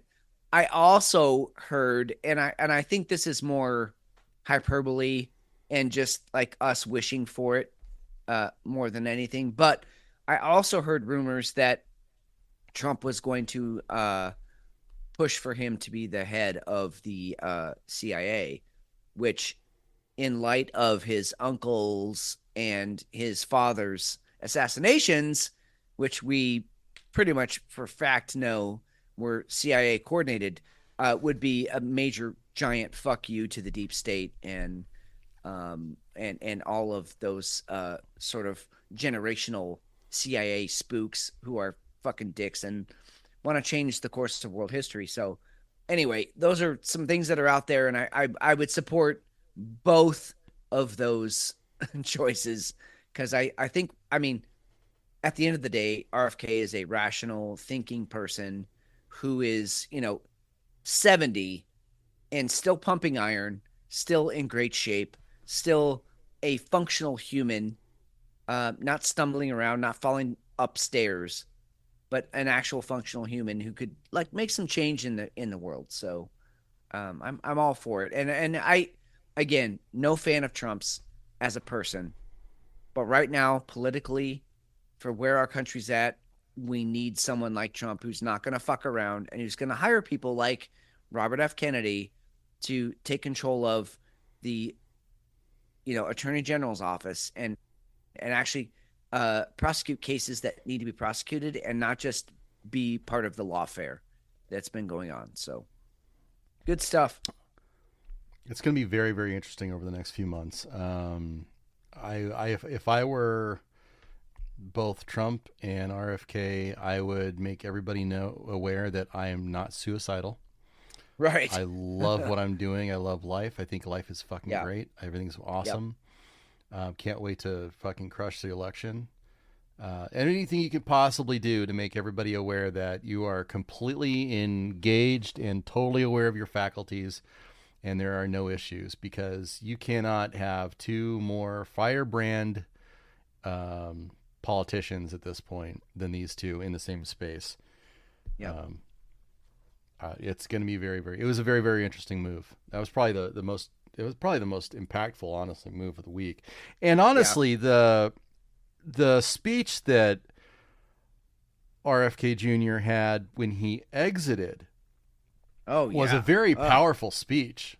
40 minutes. He called out a lot of people. Yeah. Fire and brimstone on our health, on corporations, the food that we eat, vaccinations. Yep. He hit every topic.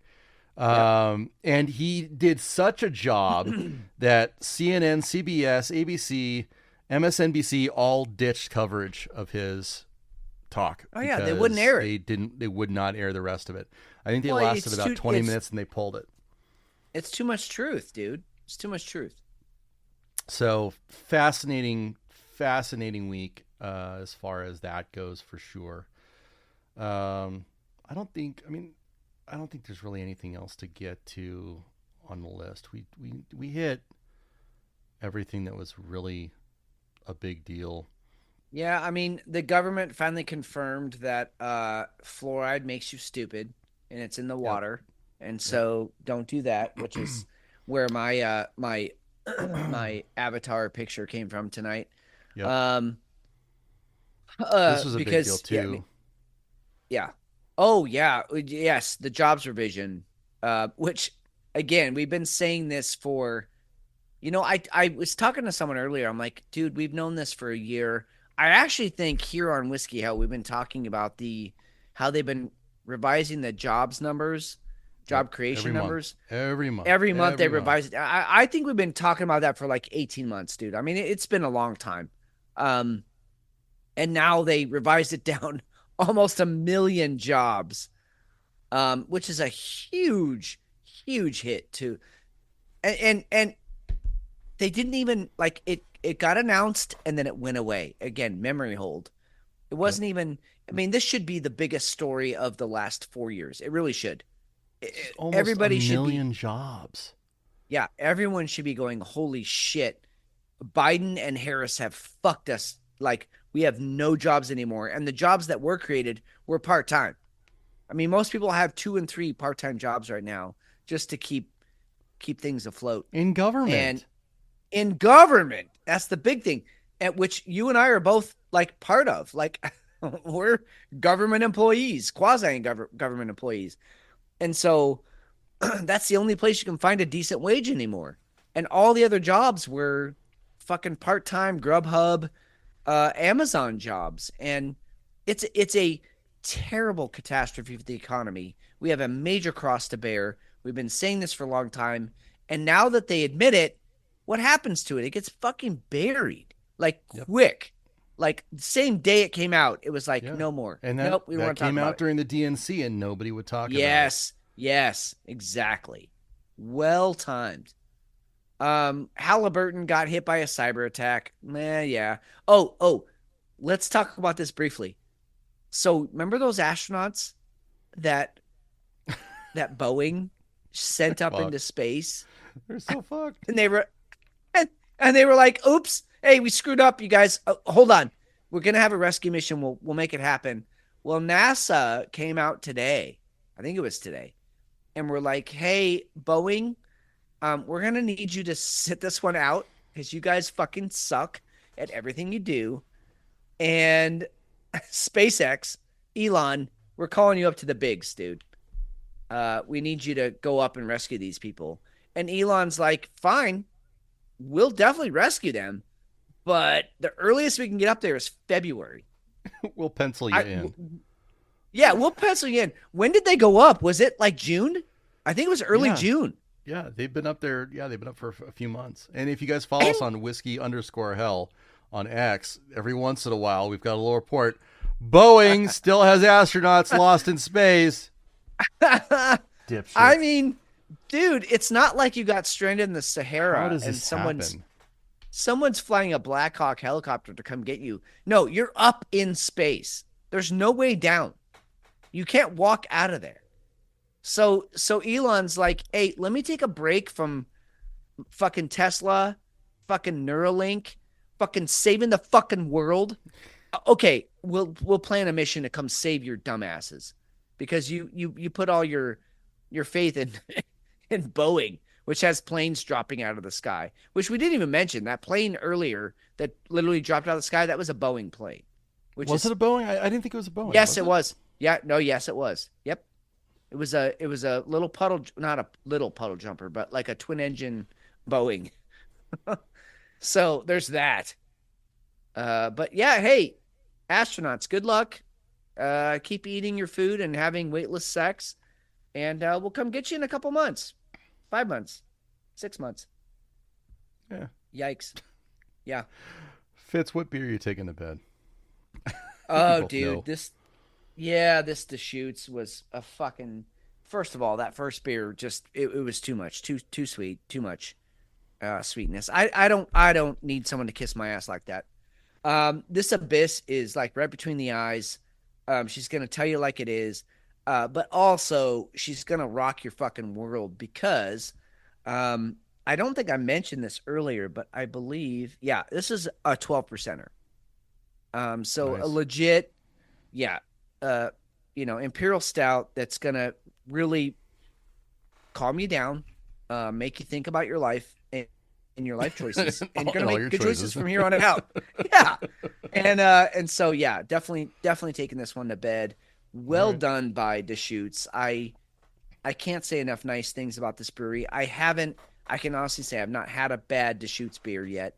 So, and it's definitely one of the places when you and Hefe come up here, we're going to drive out to Bend. We're going to go to the brewery, and I'm going to see if I can get us a tour with the brewers. I know a guy who knows them, so I think I can get us in and actually talk to the actual brewers. But just they're kind of those fucking like under the radar geniuses that like no one knows about, but they're just fucking killing it every week. So anyway, How about you? What are you taking to bed?